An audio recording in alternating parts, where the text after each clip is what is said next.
Welcome to Armchair Expert 2020 edition.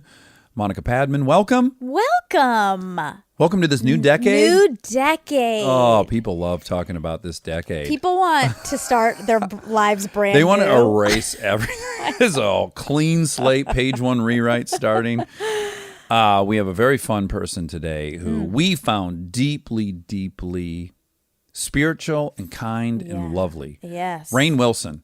You, of course, know him from The Office. He was Dwight. He was nominated 3 times for Emmys because of that. He's a writer. He's a director. He's a comedian. He has an awesome media and production company called Soul Pancake. Kristen's obsessed with it. Everything they do is it focuses on celebrating humanity and creativity. It's very sweet. He also has a new podcast, Metaphysical Milkshake Podcast on Luminary Podcasts. What a great name. Great name. Metaphysical Milkshake. So check that out. And please enjoy Rainn Wilson and welcome to this new decade. New life. It's a brand new life. Okay, everybody? We love you. Enjoy Rainn Wilson. We get support from Quince. So we've been talking about Quince a lot lately, and as we head into fall, it's the perfect time to reset your wardrobe with their amazing pieces. I think it's so fun to do when the seasons turn over to just spruce up your wardrobe with a couple specials, and Quince is the place. Totally. We're talking organic cotton, Mongolian cashmere, tailored chinos from just $60. Premium fit and quality you'd expect from a luxury brand designer. I love Quince. You know, I like it understated and subtle, and I like stuff that has high quality. And Quince checks all those boxes. I love a lot of stuff from Quince. Honestly, they have incredible premium denim, which is very important for fall. It's pretty much all I wear in the fall is denim. And Quince has such a good selection of quality denim. Their stuff is so versatile, timeless, and built to last that you just grab every single day without thinking. Right. And all of that for 50 to 80% less than similar brands. They go direct to ethical factories, cut out the middlemen, so you get all that quality without overpaying for it. We love that. And they do way more than clothes. They have bedding, cookware, bath essentials, travel must-haves, same deal, and great quality. Upgrade your everyday. Download the Quince app for app-exclusive offers or go to quince.com/dax. Get free shipping on your order and 365-day returns. Now available in Canada and the UK too. That's QUINCE.com/dax. We get support from Skims. Oh man, do I love Skims. I've been living in the Skims lightweight cotton collection all summer, and I have to tell you, getting dressed has become so easy. I just throw it on. It just feels right immediately, whether I'm grabbing coffee or I'm on the couch all day or I'm out, even going to dinner. The cotton is so lightweight and breathable, which in this heat is a non-negotiable. The cotton jersey t-shirt, I just need everyone to know about this one. This one hugs in all the right places. It's very soft and it still looks and fits the same after months of washing, which is very hard to do, I feel, with t-shirts. I've been wearing the black cotton jersey t-shirt with basically everything all summer long. It goes great with any pattern skirt or shorts or pants. I mean, anything truly. I believe that's probably my favorite piece from the cotton collection, but they also have great lightweight cotton thongs that are so comfortable and they're cute. That is a very, very hard mix to achieve, especially with undergarments. I feel if you can find some that are cute, but also comfortable and do the job, that is a win. And Skims has really, really figured that out with the lightweight cotton collection. Shop Skims cotton and all of my favorite pieces at skims.com. After you place your order, be sure to let them know we sent you. Select podcast in the survey and be sure to select Armchair Expert in the drop-down menu that follows. He's an armchair expert. He's an armchair expert.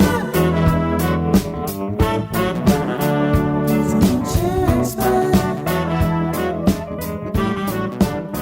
He's an armchair expert. Rainn, welcome to Armchair Expert. Welcome. Hey, good to be here, you guys, in the attic. In Yeah. the This attic. is fantastic. Now, you're the host of a podcast I am. yourself. Are you the Yeah. host of more than one podcast? I kind of am, yeah. You are? Yeah. So the big one that we've been pushing recently is Metaphysical Milkshake. And that's good with name. with Reza Aslan, who's a scholar and personality and all about kind of political gadfly kind of dude. Okay. Brilliant author. So is that one political in nature? No, it's literally metaphysical in nature. Oh, So, okay. philosophical ideas, Yeah. psychological concepts, We like these. spiritual ideas. Yeah, Yeah. big fan of those. Big I think there's a fan. big overlap in what I think interests so. you and what interests Yeah. Monica and I. Yeah. Wobby Wob, not so much. No, I'm He's teasing. not interested in the metaphysical. He's over there. Only he's, the literal. He's gramming over there. Instagramming. That one's on Luminary Media, which is its own kind of like ecosystem kind of podcast world where it's Right. like Netflix where you subscribe to it. okay. So we definitely would have a hell a lot more listeners if we were not behind a paywall. And there is an anger out there about Sure. like, hey, we're on Luminary, and on Twitter it's kind of like, what the fuck are you talking about? I have to pay $4 a month to listen to. Yeah. You know. Well, we're stuck in these mental paradigms, which is we grew up in an era where you watch TV. It was free. It was paid for by advertisements. 3 channels. Yeah, and so you expect to get that. I on some level expect to get entertainment for free, which is a kind of a bizarre Right. notion. Right. If you really break it down, like I'm paying for every other thing I'd enjoy. I don't expect Right. a free meal to show up at my house. Yeah, that's true. That's very true. But and then the price we pay is we went with an ad-based internet service, and now there's a lot of potholes with that model, right? There's it can be easily hijacked by places like Cambridge Analytica. Analytica, right? Yeah. And that's the price you're going to pay if you're not paying to subscribe. Yeah. That also has to do with Facebook being just corrosively evil. Just not having any kind of moral compass whatsoever as a company. And Doesn't it a little bit have to do with that? Well, so I would love it for you to illuminate it for me, because I think I have a really cursory understanding of Facebook, having never used it. I understand that 1 billion people are on it. That's clear to me. I understand that they probably generate $1 quadrillion in ad I revenue. think 3 or 4 billion people are on it. Oh, Wow, Okay. Yeah, I think Even it's like more. half the world. Yeah. No, I don't know too much about all of that. I mean, I've done stuff in social media, and I have this company, Soul Pancake, that I founded about 10 years ago. That's a digital media company and whatnot. But all I know is that they took people's personal data and information, Yeah. sold it, made money off of that without telling anyone that they were doing that. Yeah. And that information was used in the most grotesque ways possible Sure. to try and kind of like rig elections Feed and them disinformation. yeah. Fake news, Yeah. and mess with people's minds. And it all worked. Well, by the way, there's this common thought that, like, on the left, which I'm generally in that camp, is that happened to right-wing people. But I don't know that everyone realizes that it would happen to left-wing people as well. What do you mean? Only Well, Russia's goal was not to corrupt the right and make them think that there was a pedophile ring running out of a pizza parlor. Sure, they did that. Yeah. But they also created fake protests on the left Yes, that they people did went that. and attended. Sure. So the ultimate goal was bifurcation. It was just splitting us. Remember, I really don't want to get into politics too much. It's really not my domain, and we don't do it here and it either. bores me. But I will say that believe it or not, there was a very large percentage of Trump voters that were Obama voters. Oh, God, Yeah. yeah. Uh-huh. So the whole Cambridge Analytica thing too really affected that lot. Portion. Yeah, that's you know. Yeah. But I'll go further. Okay. So they mobilized the left in ways that were so extreme that your moderate centrists who maybe have voted for Obama, Yeah. they now start thinking the left is fucking insane because some of the things that they're instigating appear to be insane. So that in itself can drive people. So it's not even just that they held a carrot so tasty out on the right that it drove those people over there, as much as they also held some stink bombs on the left, which drove people away. Yeah. We all suffered from that whole thing. No, and this has happened with the kind of segmentation of social media and the divisions and the siloization of information that is driving people further and further apart and into their little segments. I mean, even on the political left right now, you've got like centrist Midwesterners like in a battle with leftists in the cities about healthcare, and you're selling out, and it's pretty astonishing. And this is why we wanted to do this. I'm really not trying to sell this podcast. No, or sell whatever, That's this but- what you're here Well, for. no, I'm here to be in the attic with an addict. That's right. So, but we felt like Reza and I and Soul Pancake as a company, you know, life's big human questions are what unites us all. Yeah. And I love that. what happens after we die, the choices that we make in life, what is the nature of love? Do we have free will? All of these kind of questions have been debated since they were shamans in caves, you know, since the dawn of time. And they can unite us having these discussions. And I think you probably find that on this podcast too, because I imagine you have people from all over the political spectrum that listen because they just want to hear great stories and great ideas, and they want to dig into that stuff. I agree that when you strip away more the surface level identity markers, those to me are really like a foot down into the ground as you're shoveling. And then at the real core of that is like, I'm a dad. Now, I have more in common with any dad than I have in common with any liberal. Yeah. Yeah. And I probably have more in common. Well, I certainly have more in common with any addict than I have in common with a fellow anthropologist. You know, it's just interesting as you peel back the layers of identity, which ones are kind of unifying. To your point, what happens? What's the point? What is love? What is all this stuff? Those to me start becoming bridges to other people. That's very well said because, you know, for me in Hollywood, like I don't know what to say to other actors. Like I don't really hang out with actors. I don't like go have lunch with actors and talk about what shows you're auditioning for and, you know, who's getting cast here and what shows are you watching. And I don't have much in common with that whole world. So the reason I'm saying this, though, is I really like what you're saying because as a father, as a husband, as someone exploring big ideas, as someone... As a member of your faith. As a member of my faith, as someone exploring spiritual ideas in the world and that experience, like I have way more in common with people that want to talk about that stuff. Right. Than Okay. showbiz. Now, quickly back to showbiz for 1 second. Okay, here we go. With you, I'll talk about showbiz. Well, I just wonder what ingredients are in that decision. So one, is it just getting older? Was there a period of your life where you did want to sit there and Yes. talk about what was a great comedy, who was good, who was bad? Yes. What, okay. So there was... I was obsessed with my career for 20 or 30 years in a really toxic, unhealthy, unhappy way. Thank you. Yeah, tell us I about think you and I that. will really bond over this. Okay, good. Well, you and I have a similar parallel trajectory in ways. And I hope in the ways I point out won't be offensive No, to not you. at all. But What, we're both one-hit wonders? What? well, no. We both had a shot. Not everyone gets a shot. Right? Right? We both had shots where they said, okay, you're the lead of this movie. I'm going to put your name above the title. Yep. Here it Let's goes. see if you're Adam Sandler or not. And Yeah. in my case, I wasn't. And I was not as well. Okay, so that's- audiences did not. They wanted to see me play Dwight Yeah. and have a weird haircut and eat beets, and they did not want to see me in other roles in feature films and pay $12.50 to see me. But yes, for some reason, I agree. People, the barrier to entry of getting in your car and driving to a movie theater to see me was too much. Yeah. Turn on the TV. People seem to like that. I've only had success on TV, which is, I'm super grateful They for. like us for free. Yes, which is totally fine. Which is why people are listening to your podcast and not listening to my podcast because I'm behind a paywall. Now it's all Now we becoming know. clear. Yep. I think we just cracked this Yeah. whole thing. So that in itself is you're looking at, I don't know, what's that get us down to? Maybe a couple hundred people have had your and I's experience where you got successful enough to have a shot. Yeah. And then you had a shot and it didn't go the way we Right. hoped. Yeah.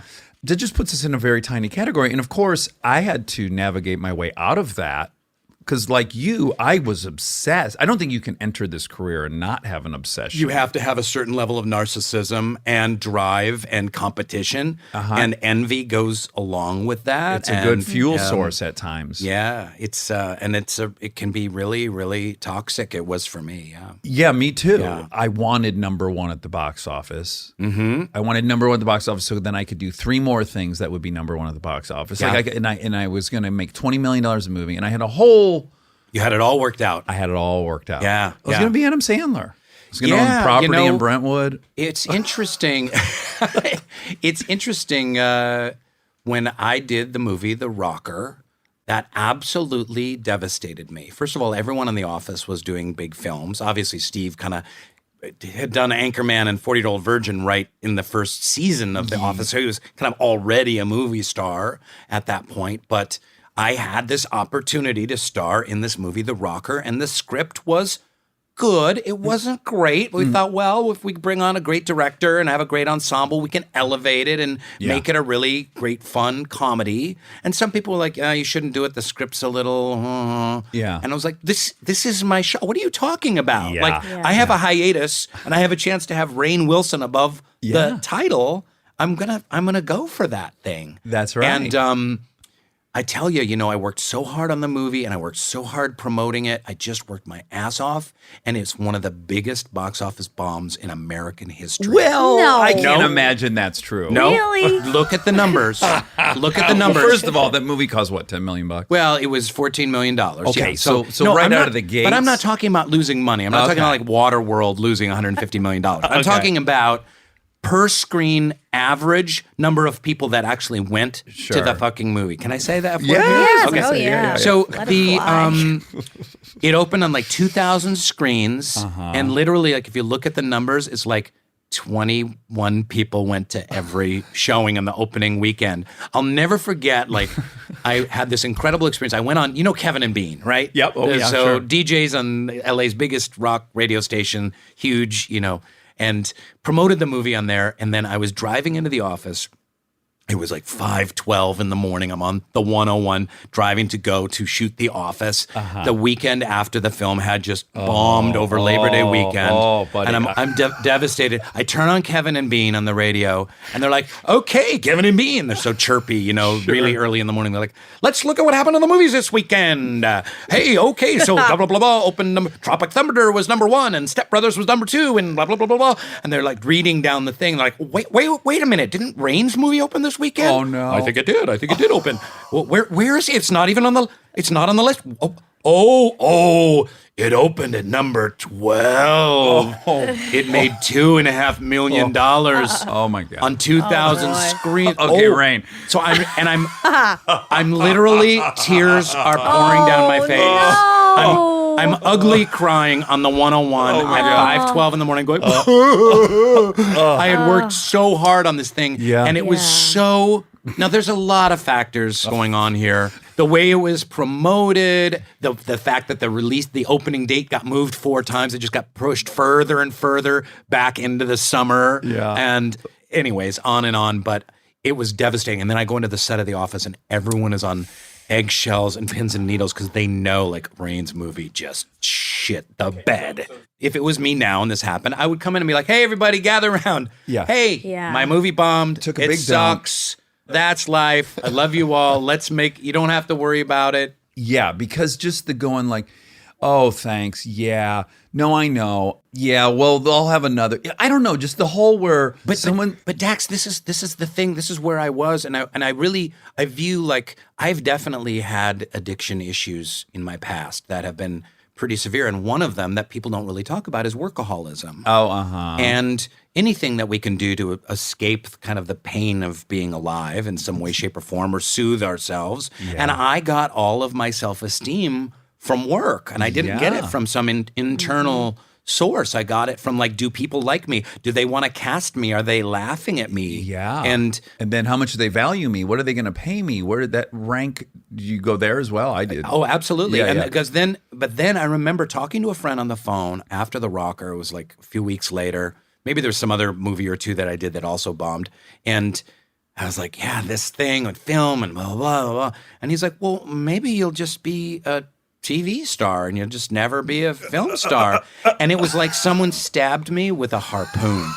I felt like a harpoon in my rib cage, which now I look back on it, I'm like, well, what? Get over yourself. Like, don't be such a weird, needy baby. You know? Also, you got to imagine going back to 12-year-old Rainn Exactly. in Washington and going, hey, guess what, bud? When you grow up, you're going to be, well, what ended up happening, you're going to be on the biggest show of a decade. And people are going to love you, and you're going to get paid to do that. You would have been like, oh my God, that's not thrilled. possible. Beyond my wildest dreams. Yeah, Yes. yeah. Isn't that But the bar just keeps going up and up and up. It's hard to avoid that. Yeah. Yeah, you're like, oh, I'm on a good show, so I know this trajectory. Then now I do this, and you're also like, part of it is ego. The other thing is like, you're trying to be a responsible business person as well. You're like, okay, so I have this opportunity now. How do I capitalize on this and turn it into something else? Like, you're just naturally trying to build your business. So part of you just feels like there's some responsibility to do it. Yeah, so there are healthy aspects to wanting to build your business, provide for your family, and to get increasingly better jobs, and to be valued for the work you're doing, and be able to have more choices. That's all good and healthy and respectable. And that was definitely a part of my experience. But there was just this really unhealthy part as well, which I really view as an addiction. And it's an addiction to status. And you know how it is in show business, like, what's your next thing? What are you doing? Like, and how uncomfortable it is if you have no next thing. It's just kind of like, I got nothing. And isn't it funny that from the exterior, it's like, oh, here's Rainn Wilson, who's Emmy nominated on The Office. It's a huge show, and he's had this big acting career, and he just starred in this movie, and the movie didn't do well, but oh my God. And yet, from the outside, it's like, oh, this guy he's got it made. And I was so miserable. I mean, I would say the life's big question around this, and I know you're an atheist, but for me, I would view it in terms of a spiritual journey. And it is a journey of Siddhartha. It's Siddhartha, the Buddha who had everything, who was the prince, and whose parents said they didn't want him to see or experience any suffering. And anytime he went out into the world, Siddhartha Buddha, the actual historical figure, they would hide everyone who was sick or infirm. And one day he went out and accidentally, an old man got out there, and he saw this old man. And he said, why does that man look like that? What's going on with this person? Is he an alien? What's happening? And they're like, well, he's old. And what's old? Oh, that's when you die. What is death? And all of a sudden he was off to the spiritual races. And that's when he abandoned being a prince and went off and did all of his fasting. And what people don't know about the Buddha, too, is the reason he's fat is he went through years of starvation and like self-flagellation and mutilation. And when he achieved nirvana and understood, I don't need to physically deprive myself, he ate a big meal, and that's the fat Buddha. And he's like, you don't have to starve yourself in order to achieve spiritual enlightenment. Right. So, but in a way, that's my spiritual journey, and yours was like, and then you can go too far with that. We gluttonized ourselves and addicted ourselves with fame and status and just a unceasing craving for more, because that's the Buddhist idea, right? Like all suffering is connected to craving and to wanting of things. And I so wanted kind of status and to be wanted, and it was driving me mad. So is that the turning point after the rocker? When did you make the decision to let all of that go? Because you don't seem to have it now. I haven't effectively let it all go. I mean, I would like to work and I would like to have opportunities and stuff like that. But it's been a gradual process. It's been a lot of therapy, and it's been a lot of meditation and prayer and other kind of spiritual activities to let go, to realize, it's like the serenity prayer. It's like, what's in my control and what's not in my control. Yeah, and help me figure out which is which. And what's not in my control is like, a lot of people didn't want to pay to see me in a movie theater, and studio heads don't want to cast me in their movies, and big directors don't want to cast me in their movies. And that's fine. That's completely out of my control. Well, I have to take some responsibility for this happening to you. You didn't go to the rocker, did you? No, I went actually many times because... Oh my goodness, many times. Well, I worked for a small advertising agency in Atlanta. I interned there in college, and it was a movie advertising agency. So we had all these movies, and one was The Rocker, and I was one of the people who was sent out to promote the movie. Were you 14 at the time? Because you look so young. I know. And then she's old as fuck. I'm She's so 32. old. Oh. I'm 32. I was probably 19 or 20. Okay. And Can I interject for one we second? didn't Because do if a I were good him, job. I would be anxiety ridden. The ride here we were talking about this, Yeah. and she said Rainn's the nicest guy. I met you back then. Yeah. So quickly. because when anyone's telling a story about me from 14 years ago, I can't even hear what they're saying. Like, are they going to get to the point where I was a dick or I was nice? So I just want to cut to, dude. That is the first fucking thing. It's like, PR firm, Atlanta, 2008, 2009. maybe leg 9 of your press tour. What, like what horribly inappropriate thing did I do or say? 10th city I visited in 9 days. I mean, I'm really impressed that you were so nice, knowing that you were going through this at the time. Right, because you knew probably tracking at that point while you're working with them. You probably knew, but you were incredibly nice. I met you one day. You were doing some press thing, and I was there. But part of the problem is you have these people in other cities like me, a 19-year-old girl who has like a stack of passes. And we're just like going places, like random places, like, do you want these? And if they say no, then we just went to the mall. These are people in charge of movie publicity. It's not great. Well, you get what you pay for. You were an intern. I know. So you kind of get what you pay for, I guess. But she really said you were really fault. nice. You were only the incredibly second famous person she had met. Who was the first? Jennifer Aniston and Vince Vaughn, but I didn't call meet them them. one. Yeah, you saw them in in their real life, though. For the breakup premiere, I was outside the premiere, so I only saw them. But you were the first person that I spoke to. That we shook hands. Yes, Yeah. and long hug. She told me. No, really long. You were not inappropriate. You were not inappropriate. Did my hand graze tenderly across your buttock? Oh, I would have been so excited if that had happened at that time. But I loved The Office so much, so it was a big deal, and you delivered. Oh. Well, one analogy I just want to throw at you that has been helpful to me over the years is you're not Michael Jordan, but you're fucking in the NBA. That is the exact analogy my therapist used. No. Oh, wow. I mean, God. Do you think Dax, Your therapist listens to this it's podcast. he, and I swear to you, the exact analogy he used like 2 years ago. He's like, Really? you're in the NBA. Yes, I think he's old, so he was like, you're like Robert Ory. I love Robert Ory. Yeah. That motherfucker won a lot of games behind that 3-point line. That's when he got right. hot. That's right. And that's a great analogy. Yeah. Well, I just want to. You're in the big leagues. I want to fluff your pillows for 1 second. Which, By the way, you need a new couch. Speaking of pillows, too many people have sat here. Oh, I know. And there've been some heavy ones because it's really it's Sinking in. sagging. Yeah. I really was in love with the British Office in a way that I don't know that I've been in love with too many TV shows. Maybe The Sopranos, the first. I loved that show in a way that made it very difficult for me to watch the American one because I loved how emotional it was. I love how dramatic it got.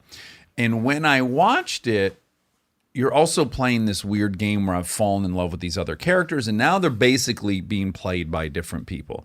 And I just want to say, yours was the one that I was like, oh, well, this is, for me, a whole new thing, and I enjoy it, and I think it tops what I saw, and of the whole cast, I was like, now we've got something that can keep me on the show, just as someone who came in with a lot of baggage. Oh, Not taking that's away nice. from anyone else on the show, but you really took that archetype and made it something that it really never was, in my opinion, on the British version, and just was incredible. That's very kind. Thank you. I thought you played the documentariness of it as perfectly as it could be played as That's well. nice. Yeah. Because it's a hard to really do. fine line to walk. It's a fine line between believability, documentary, and at the same time, you got to get your laughs. You want to make people laugh. You got to forget it's there enough Yep. to make it plausible you'd be acting yeah. this way in front of a camera. I appreciate you saying that. I think that Mackenzie Crook, who's played Gareth in the English Office, I am so grateful for him because I basically just stole his best bits and then I added a bunch more. So his whole thing of like saying the most redonkulous things with a total deadpan, straight-faced, and taking them with earnest, deathly seriousness Yeah. was I had never really seen actors do that. And I was like, "Ooh, I know how to do that. That's delicious." And there were Yes. so many delicious things he brought to the mix that I was like, "Ooh, I'm going to steal them, and I think I can even improve on them." Yeah. When given a chance. He only got to make what 6, 8, 10 Right, that's episodes what I'm or saying. Is that Yeah. he wasn't utilizing the way you were. Yeah, Yeah. No discredit to him. He's phenomenal. But I am curious. When I was learning about you today, you grew up in Washington Yeah. for the majority of the time, and you were in band. You played the bassoon. Yes. Which is a very sexy instrument. Sexy, And I am curious phallic. because I want to get to how you ended up in comedy to begin with, because it seems, at least from your education, you were aiming straight at more kind of classical theater. Yeah. Yeah. Yeah, I never thought of myself as a comedian. And when people introduce me as like comedian, comic actor, improv guy, like that's actually pretty alien to me. Yeah. Right. Yeah, just going back a little bit, I'll say that, I grew up in suburban Seattle. We were pretty poor. My family was. In fact, I was telling the story the other day. I'm not trying to like give my poor cred, but someone was talking about washers and dryers, and I was just remembering like we couldn't afford a washer dryer. Right, And you every had to- week we went to the laundromat. I sat in the corner in those kind of like molded plastic nylon, what is that material chairs, reading science fiction books. And that's kind of how I remember my childhood. But when I read about your dad, it almost sounded like the description of a con man. Knowing nothing about him, having never heard you talk about him, but he was an artist, a science fiction writer. Yeah. He was a business consultant. Yeah. There's too many things. There's too there. many things. Yeah, it Yeah. just sounds like, is he a CIA operative or li- is he maybe a confidence man? What? A lot of different pokers in the fire. He would love to hear that. My dad has these two kind of strains where he is really a brilliant artist. You can see his artwork at R.R. Wilson Art on Instagram. He posts his paintings. He's fantastic. Yeah. And he would write these strange science fiction novels that would be like 800 pages long, really imaginative about mutants invading the Earth and time travel to ancient Ur and all this stuff. And at the same time, he really felt this like compunction to be like a really like solid businessman. Like he watches like Fox and Friends, and he's like a moderate conservative, but really like he always wanted to like be in business and to be a good business person and systems. And it's like he's equal parts like Salvador Dali and Mr. Steve Ballmer businessman or something like that. Great Seattle reference, by the way. Yeah, Steve Ballmer. yeah, I brought it around. Yeah, it's all Yeah. on brand. What town did you grow up in? Lake Forest Park. It's just a little suburb north of Seattle. It's near the north part of Lake Washington. Oh, right, which is gorgeous. Is Bill Gates lives on Lake? No. Yeah, he lives in the fancy part of on the east side of Lake Washington, where all the rich people have their homes. Stay tuned for more Armchair Expert, if you dare. We are supported by Walden University. You know that feeling when you've been thinking about making a move, going after the degree, the promotion, that thing you keep telling yourself you'll get to someday? Walden University is built for that moment. For over 50 years, Walden has helped working professionals get the W, the knowledge, the skills, and the confidence to create real change in their careers and communities. Their programs are designed around your life, not the other way around. With Tempo Learning available in select programs, there are no rigid schedules or set weekly deadlines. You move at your own pace. And Walden's faculty aren't just academics. They're practitioners who bring real-world experience into everything they teach. From your first class to career coaching and beyond, Walden is your partner the whole way. Take the first step and learn at a pace that works for you. Visit waldenu.edu. Walden University. Set a course for change. Certified to operate by Chev. This podcast is brought to you by Squarespace. We've talked before about Rob building our website on Squarespace, and I bring it up again because it's a perfect example of what they do well. Rob had all the pieces, the content, the vision, the ideas, but he needed something to actually take all that and make it public facing. And Squarespace was that bridge. Maybe you're in the same spot. You've been developing something, a business, a skill set, a body of work, and it's been private. It's been yours, but at some point you're ready to put it out there, and that transition from private to public can feel like a huge leap. Squarespace makes it feel like a step. Beautiful templates, built-in SEO, email campaigns, scheduling, analytics, everything you need to go from I've been working on this to here it is, come find me. All in one place, no code, no stitching together a bunch of different tools. So if you've been sitting on something and waiting for the right moment, this might be it. Head to squarespace.com/DAX for a free trial. And when you're ready to launch, use offer code DAX to save 10% off your first purchase of a website or domain. We get support from Apple Gift Card. Back to school is here, and for many, that means some big life transitions. Whether they are heading into a new grade or setting up a dorm for the first time, you want to give them something that actually supports their growth and success. Apple Gift Card is a versatile solution because it takes the guesswork out of gifting. It's not just about a new pair of AirPods for focus. It's about giving them the invaluable chance to choose the digital tools and subscriptions that suit their unique journey. They can use it for productivity apps on the App Store, movie nights on Apple TV, or extra iCloud storage for all those new memories. With Apple Gift Card, it's so empowering to give the students their freedom to allocate their own resources. Celebrate their new academic chapter. Visit applegiftcard.apple.com to celebrate their milestones and gift one today.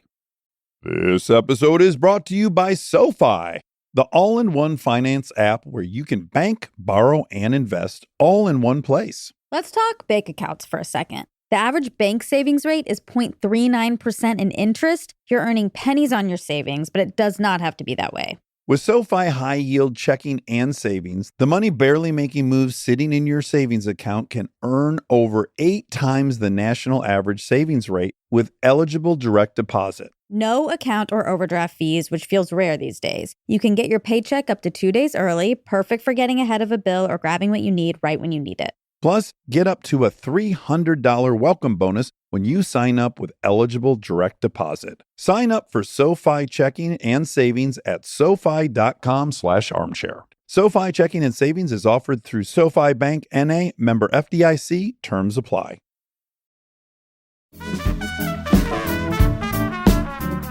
I first need to know why you would pick the bassoon, because I picked a very bad instrument for my What was instrument. yours? Mine was trombone, and I picked it simply because they came in 5th grade and did a demonstration, and the one guy went, and I wanted to do that once in my life, and I should have just done that at a music store. Instead, I got stuck with the trombone. So I started on clarinet. I have no idea why I started on clarinet, but I just did. And I wanted to play the saxophone. I also played the sax, and I was like, can I please, to the band, my junior high band teacher, can I join the saxophone section? They are so cool. They got to wear sunglasses. Yeah. Oh, yeah. They could wear like Hawaiian shirts and like do the thing, the They Clarence dance. Clements kind of while Yeah. they're the Bill Clinton So thing while they're cheeky. and they're cheeky. Yeah. So and the band teacher, he conned me. He literally was like, you know, we've got too many sax players, but you know what was really cool? You know what the coolest instrument is? the hottest that instrument? no one is playing right now, and no one is playing, and it's amazing. It's the bassoon, and he like assembled one and showed it to me, and it's big and it's kind of impressive. And I was like, okay, all right, Yeah. You know, I had these visions of being like the cool guy in the beret with the cigarette holder in the back playing the And bassoon. am I wrong in that the bassoon has an inordinately long kind of piece that connects it to the main? Yeah. Yeah, so it's almost like smoking a cigarette with a holder. Yeah, it's called a vocal, B-O-C-A-L. A vocal. See, I know Sounds the made name. up. And that's the thing about the bassoon. It looks awesome, and yet the sound is like, Yeah, it's not boy. strong. It's not the boy. strongest no, sound. you don't get the trombone or the saxophone thing going at all. So, yes, I went all in on bassoon. And Are you still? Can you play the bassoon? I can play it. I I've would been fucking love to hear that. I've been thinking about like I need to just jump off and just buy one. I just need to, but they're so damn expensive. Even what's a me, good like bassoon I'm cost? pretty well off. Yeah, you're doing But okay. entry level bassoon's $3,000. Oh my god, an entry Wow. level. Yeah. And so what could It you goes up spend to on, like, like you 20 could grand? spend you could spend 20, 50 grand on a bassoon. Oh my You goodness. should. I know you should buy the world's nicest bassoon.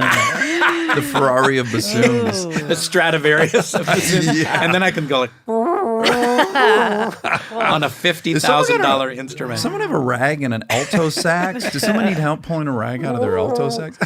I'm gonna get a bassoon though, and in fact, you know what? You've inspired me. I'm gonna go. You I'm must gonna have a leave here. bassoon. I'm gonna get a fucking bassoon. Oh, good. I don't know where one would go. They don't have them at Guitar Center or anything, do they? You know, immediately I thought like, well, I'm a celebrity. Maybe I can write one of those bassoon companies. Oh, absolutely. Yeah. Like Fox is a maker of bassoons, and be like, Yeah, post. can I be the spokesperson for Fox Yes. bassoons? I bet you after we release this, Yeah, there's she'll going get to some be calls. some emails. Direct coming. message. Do you Rainn. really? Yes. Like we were talking about that come and go gas station chain in the Midwest. Yeah. Have you ever seen one? Sure.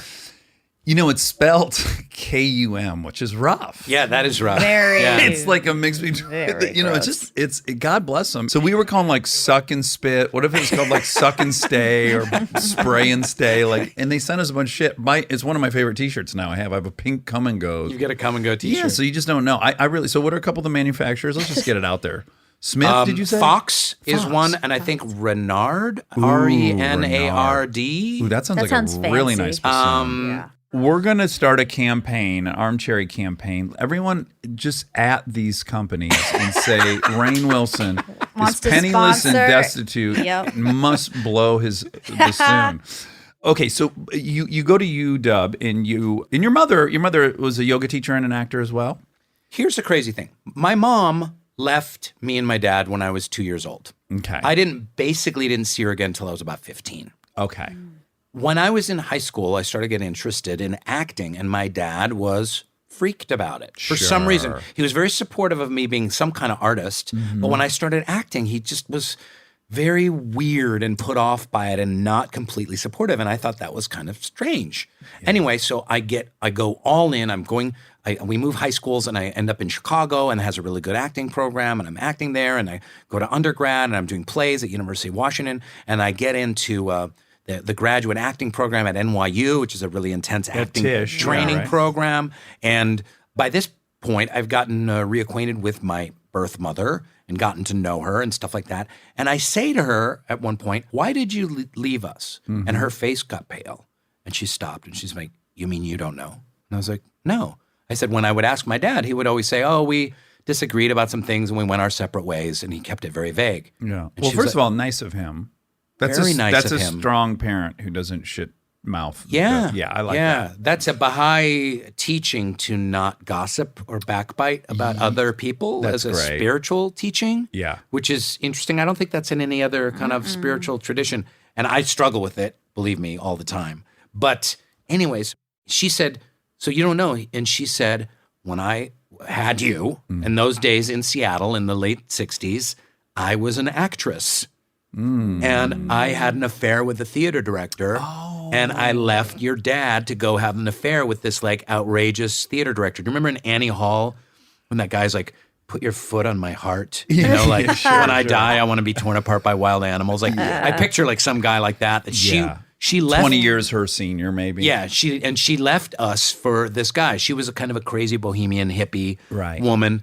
And then all of a sudden it kind of explained everything. First of all, I always had this predilection to try and be an actor. I didn't know really where that came from. I didn't know any actors or anything like that. But when I would turn on the TV as a kid and I would see the characters on MASH or on Taxi or Bob Newhart or whatever the show was, I was just like, I want to do that. Right. I want to do You saw it that as thing. a profession. You recognize that these were people who were doing this. Which is, again, talking about like being in the NBA. I didn't know my dad never made any money from his art. I didn't know anyone who got paychecks to make art. Right. To like write a poem and say, here's $300 or paint a painting and here's $3,000 or Yeah. here you get to act and you get a salary every. So I didn't know anyone, but I wanted that kind of more than anything. Sure. But seems to be a genetic component because my mom was an actress and I had no idea she was an actress. And that world was so toxified by this affair that she had Yeah. that my dad was kind of like, kind of put off by it. It's interesting because when I think of whatever pain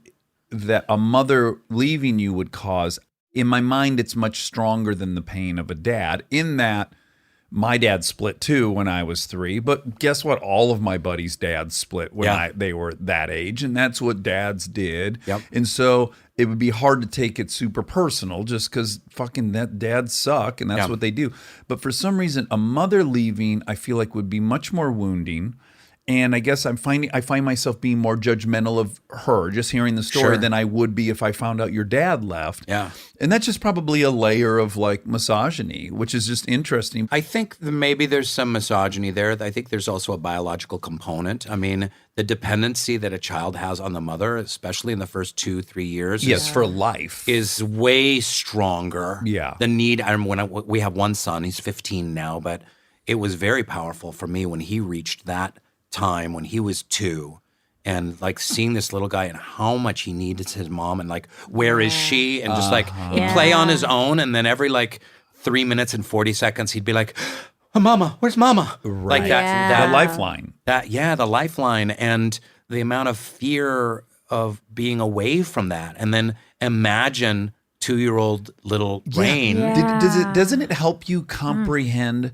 Because I think we all have this thing where it's like, just keep moving forward. Yeah, I'm intellectually aware that this stuff happened to me, but I'm not going to wallow in it and whatever, life's fine. But then when you're a parent, because similarly, when my daughter turned 3, I'm like, no shit. So my dad looked at this face. Yeah. It was like I'm outta going to here. live with my buddy Greg. We're going to move in together and be roommates. It helped me get in touch with like, oh no, that's heartbreaking. As much as I'm just like, oh, whatever. Well, I don't even remember it and who cares? And I didn't miss him because I didn't remember it, blah, blah, blah, blah. Yeah. But then you flash forward to Rainn driving at 5:12 in the morning and listening to Kevin and Bean sobbing. Yeah. And some of it makes a little more sense. Yes. Like, oh, I need this love. I want to be loved. I want to be appreciated. I want to be looked up to. I want to be desired. Yes. Right? In a way that no one would leave me. Yeah. Yeah. I want millions to adore me because and had my mom stayed and maybe they got some therapy and worked on their marriage and stayed together or something like that, maybe I wouldn't be an actor. I'd be a perfectly content high school history teacher, you know, with a really happy, well-balanced life. But I'm going to go even deeper, which, and this is a little corny, but to true, it is a true parallel because at that moment, the rocker comes out, you basically have The Office. So you have the America telling you they love you. Yeah. And you could choose to just focus on that. But we find ways to test because we don't really trust it. Yeah. So it's like, no, they're going to leave. And then you manifest some situation that confirms your belief that they will leave. Wow. You know what I'm saying? So I set myself up for a kind of intense rejection. I was rejected by America. I was Yes. rejected by my mom when I was 2, and I set I mean, that myself feels up. too easy, but I do think there's some element that we do that. It's Yeah. like, because by the way, I did the same fucking thing. I got this script, let's go to prison. I'm the lead of it. Sure, they're only spending $3 million on that. Sure, I know movies that cost $3 million can't actually come out and make money, but we'll just keep going because I'm the lead of it and I get to act tough and I get to be a prisoner and all this stuff. And I just ignore all these red flags. I don't listen to anyone who's telling me it might not be a good move when you have this opportunity. And then I have the outcome that you would expect because on some weird level, I know it's too good to be true. And now I'm going to test it. I don't know. There's something in there. Yeah. About how we find our way into confirming our fear. Oh, wow. Yeah. That's You know? interesting. But there's also a layer above that in that who cares that people didn't like Let's Go to Prison? You had a good time doing that movie and you met people that are your friends now on that movie. And ultimately, that was a good move for your life. You're absolutely right. And when I evaluate it for the process, Yeah. it was not regrettable. Right, When I which evaluate is- it for the results, it was regrettable. Yeah, but we should be aiming to not be agree. evaluating based on results. Now Hey, some Monica, 50, how much does he pay you? How much does he pay you? About you'd be shocked. 16 or 17 an hour, I would say. I'll double it. Oh! Yeah. I want to do a new podcast. I'm going to do rocking chair conversations. Okay, listening. Rocking chair $32 an hour. Ooh, that's going to be hard to turn down. Well, she is trying to buy the house across the street, I so am. she could use. I she am could use currently- the You want to extra live in this little? I She's sure gonna. do. I'm auctioning for it tomorrow. tomorrow. We have to auction for they it. It's do turned that? into They- a crazy thing. They Yeah. auction for houses? Because it's in probate, because a family owned, like Oh. they just Trustee. inherited. I'm going to get in on it. I'm going No, to buy it. it's at 11 a.m. Show up to the courthouse at 11 a.m. I'm there. You're fooling him. It was a trick. Okay, now I'm going to make some generalizations about you. I could have read your book. You've written a book that is a comedic autobiography. It's The Bassoon King. The Coming Bassoon back to King. The Bassoon, yeah. And so forgive me for not reading it, but I just all right. I go to my architecture from being from Michigan. And if you were heavily vested in band, you know, that was a strata, that was a group, that was a tribe. Yep. And I have to assume it was somewhat similar in Washington. Sure. It's not like you're not in band and then also at keg parties. No. Okay, Yeah. so we can I'm Exactly. safely assume that.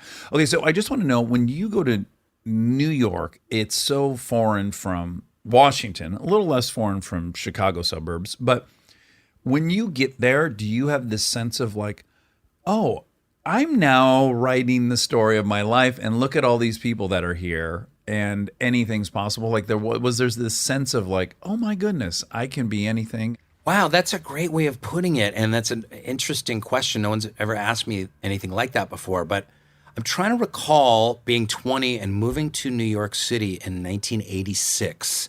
It was grimy. There was still spray paint on the subways, subway tokens. It was Times Square was real dicey. Oh yeah. You didn't really want to. You couldn't go in Central Park after dark. And but I didn't have the wherewithal. I was so buffeted by the world at that age. I was just like a ball in a pachinko machine. I was like clink, clink, clink, clink, clink. I mean, I had at that point segued from band geekdom into drama club geekdom. Yeah. So that was my tribe. Right. I will say I really wanted to live a bohemian life in New York City. I don't know where I got that idea of it. I don't know if it was like Did you eat writers or Ernest anything? Hemingway or Tom Waits or Jack Kerouac or something like that. But I wanted to dive into that completely. And that's when I left. I grew up Baha'i and I left the Baha'i faith and I went into New York City and I was just, I just kind of. You were on Rumspringa. I was like, that's essentially what happened.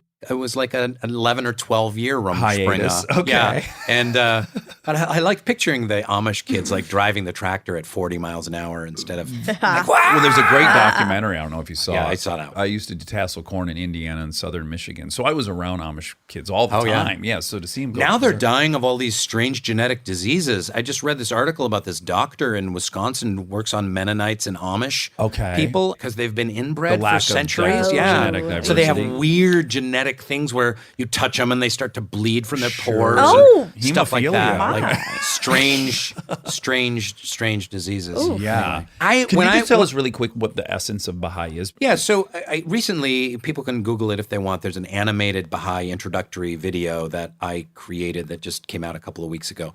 It's like 14 minutes long if they want to check it out. But I'm not here to try and convert anyone to the Baha'i faith. But I will say that in a nutshell, and it's a very large and complicated religion with thousands of books and tablets and prayers and holy writings, so it's hard to distill down. Sure. But some of the key points are Baha'is believe that there is only one God, Okay. that this is not some kind of old white man on a beard helping you look for a parking spot on a cloud and judging you kind of God, but some kind of force that is in alignment with science behind the material world, and that this God educates humanity by sending down spiritual teachers every, like, let's say 500 or 1,000 years or so. Okay. So these spiritual teachers like Krishna, Abraham, Moses, the Buddha, Jesus, Muhammad. Okay, so it incorporates all these different. Yeah, this is God updating humanity's kind of spiritual operating system through the years because humanity needs to grow spiritually just like it needs to grow materially and technologically. Yeah. And so Baha'is are also followers of a man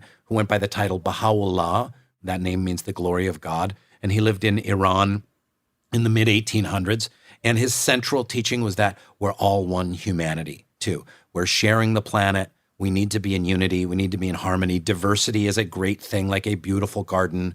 And every Baha'i teaching seeks to incorporate unity and harmony. And to be of service to other members of this one tribe. Of the one human tribe, the on 7 planet billion Earth. tribe on planet Earth. Yeah. So one God, one religion, because all those spiritual teachers, yes, they had different social teachings applicable to the geographical area and time, but ultimately the essence of what they taught was the same. And then one humanity. So that's it in a nutshell. That's nice. That is interesting. And then you one thing I think I read that I really liked is that there is no clergy, right? There's no clergy. hierarchy within the church.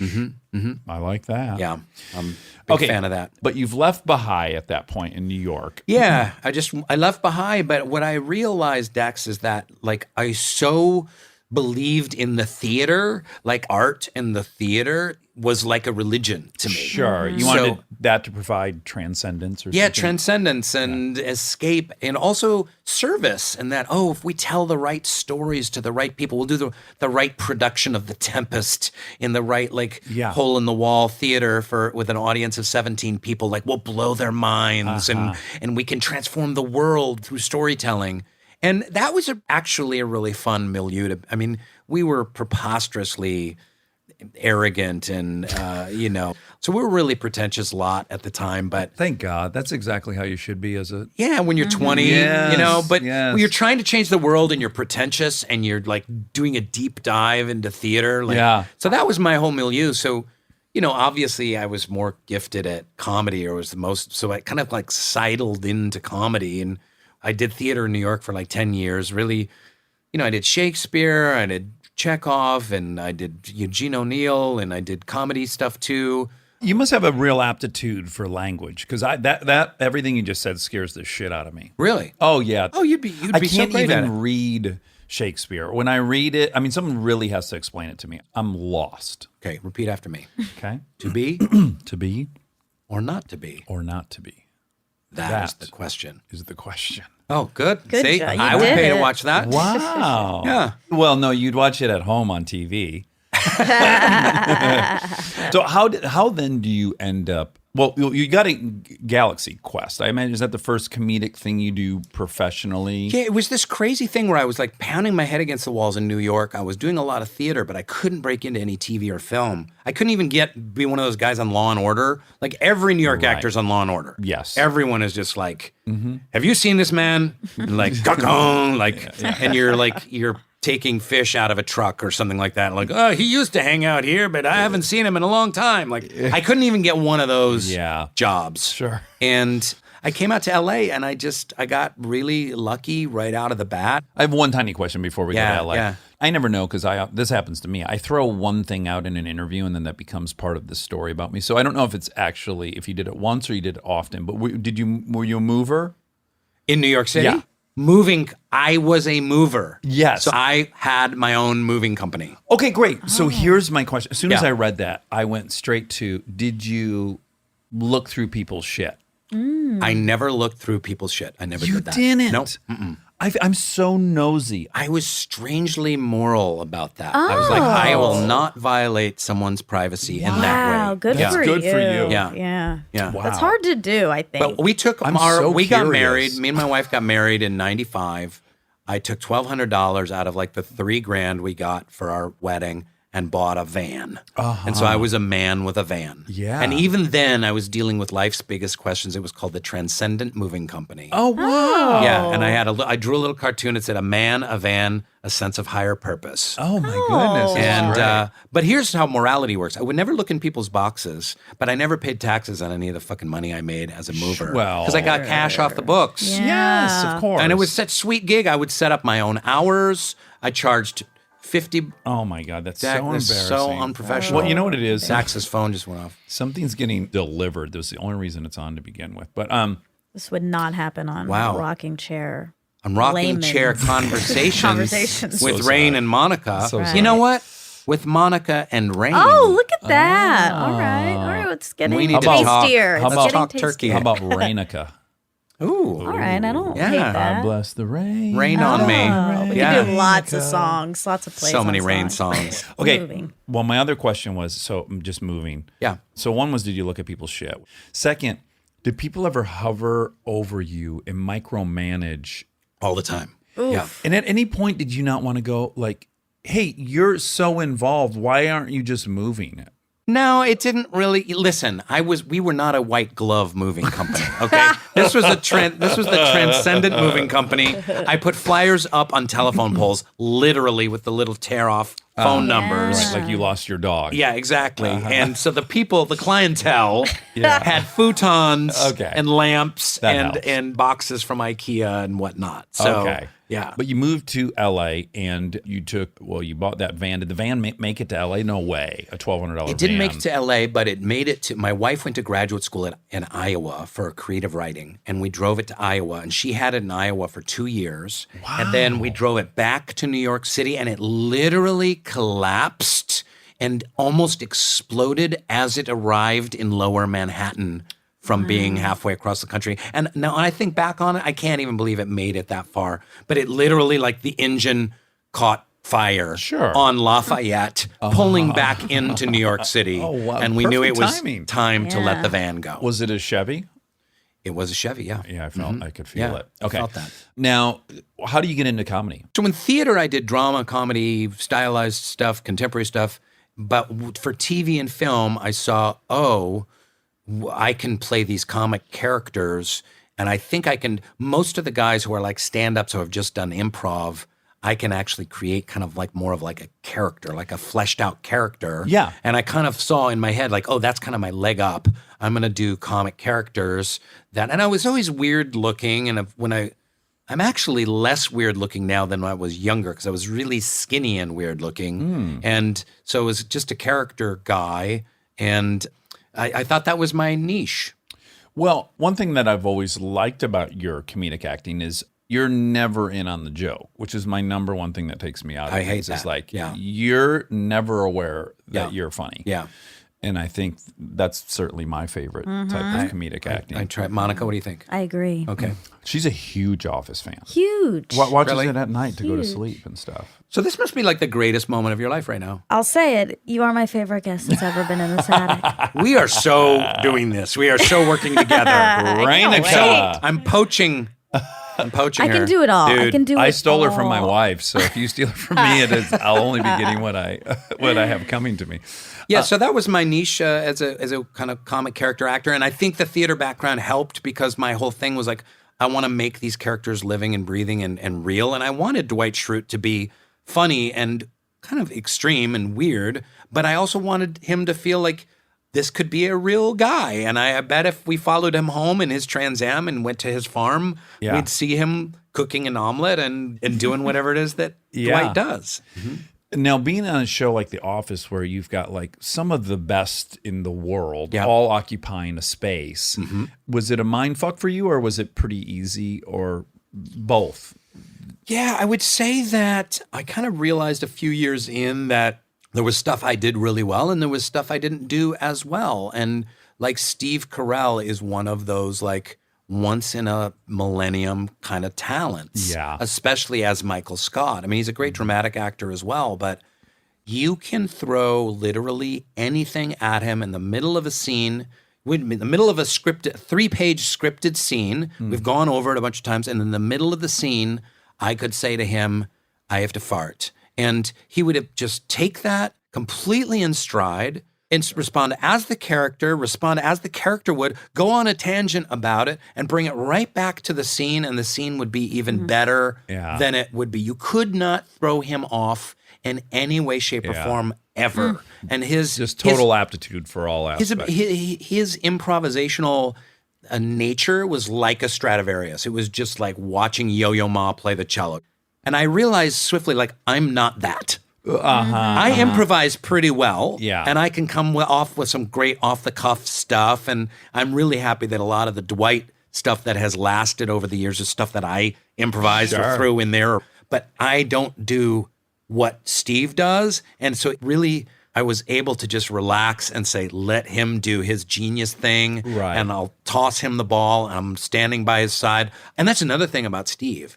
And I think this is from all good improv actors, is they try to make everyone around them look better. Right. He always made everyone else funnier. He never like sucked the Right. energy Yeah. and just made you look at him and didn't let other people Yeah, be he wanted funny. the scene to be funny. He wanted the scene to be funny. He wanted everyone to be funny around him. Yeah. Very, very generous. And you directed a few of the offices, yeah? I did, yeah. Did you enjoy that? I did very much. I want to do more directing. Yeah, Yeah. I really like it. In fact, I would say that and I don't know. I'm interested in this for you too. Like, does acting hold the same allure Not that at it all. did for you 5 or 10 years ago? Because that's how I'm feeling. Like, I like acting. I'm doing this new show for Amazon. It'll come out next year, and I did some movies last year, and I'll do some acting here and there. But that overwhelming desire and drive to like both further my career, but also like, I lived for acting, any kind of role. Like, what can you get me? And what is this part? And can I transform and play it? Like, I had such a hunger for that, that now it's like, I enjoy it. It's a cool craft. I'm so lucky to get to do it. I mean, I'm doing this recurring role with Allison Janney on Mom. It's just a pleasure working with her. She's like Carell. She's on this whole other level of acting ability that I'm really in awe of. But I don't have that same hunger, really. I'm with you. It's not what it is for me is I can act and it's fun. I enjoy it, to your point, but I just don't have any aspirations. I don't have like, oh, I hope I get this and then it'll become that. And I want to get in this kind of movie. That to me is just like, oh, I don't have a career anymore. I have a job. And basically, I just want my family to have money and be comfortable. I don't know if that's good or bad. It feels healthier to me. Yeah, no, that's good. I can go and I enjoy it. And But is it for us? Is it because our movie star ship has sailed and we're just not going to be movie stars? Well, there is a certain reality. It's like it's an age thing. Yeah. It's like, okay, you kind of do the Ray Kroc thing from McDonald's, or it's like, okay, I can't remember the star that got huge at 45. Yeah. Maybe there's one or two. Yeah. But it gets less and less, that pool. Bryan Cranston. The only one I can think of that Breaking Bad to movie star transition in late 40s or early 50s even. Yeah. And so there's a couple versions, but also I have 2 little kids. I don't desire at all to be away on a movie set at all. Yeah. But So- also probably because you guys had such a tight grip on it for so Yeah. long, you can't sustain that kind of energy over your whole life. Like that's going to have to dissipate or you'll die. Yeah. Well, in fact, that's a great way to look at it because I almost look at it like alcohol and drugs, which is I can't moderate that thing. So I'm either all in or I'm ambivalent. And I happen to have been ambivalent for a couple years and it's going better than it was when I was crazy about it. And I don't ever want to get crazy about it again. I would like to tell story. I'd like to be a part of telling stories somehow, but I don't need to be in front of the camera. I could be behind the camera or even write the stories or help other people tell the stories. I do want to be a part of telling really cool, crazy, kick-ass stories. Stay tuned for more Armchair Expert, if you dare. This episode is brought to you by ServiceNow. Look, I have my dream job. I get to talk to folks I admire like crazy and ask them virtually any question that I want to. I can't imagine a better way to spend my time. But even dream jobs have some not so dreamy parts, the stuff that gets in the way of the actual work. Now, that's where ServiceNow's AI specialists come in. They don't just tell you what you should do about your busy work. They actually do it, start to finish. Cases closed, requests handled, no extra work for you. So you and your team can focus on what matters most, which for me is, are they obsessed with male bodies on the same level as I am? They never are. To learn how to put AI to work for people, visit servicenow.com. Living your best life means being extra where it counts and skipping the extra where you don't need it. Like in your cleaning products. That's where Seventh Generation comes in. Their bio-based cleaning power delivers a powerful clean with nothing extra in the bottle. Need a dish soap that cuts through the tough grease? A detergent that tackles the worst stains and odors? Seventh Generation handles it all without any dyes or artificial fragrances. Real clean doesn't have to come with a long list of add-ons. Upgrade to a powerful clean without anything extra. Look for Seventh Generation dish soap and laundry detergent wherever you shop for your cleaning products.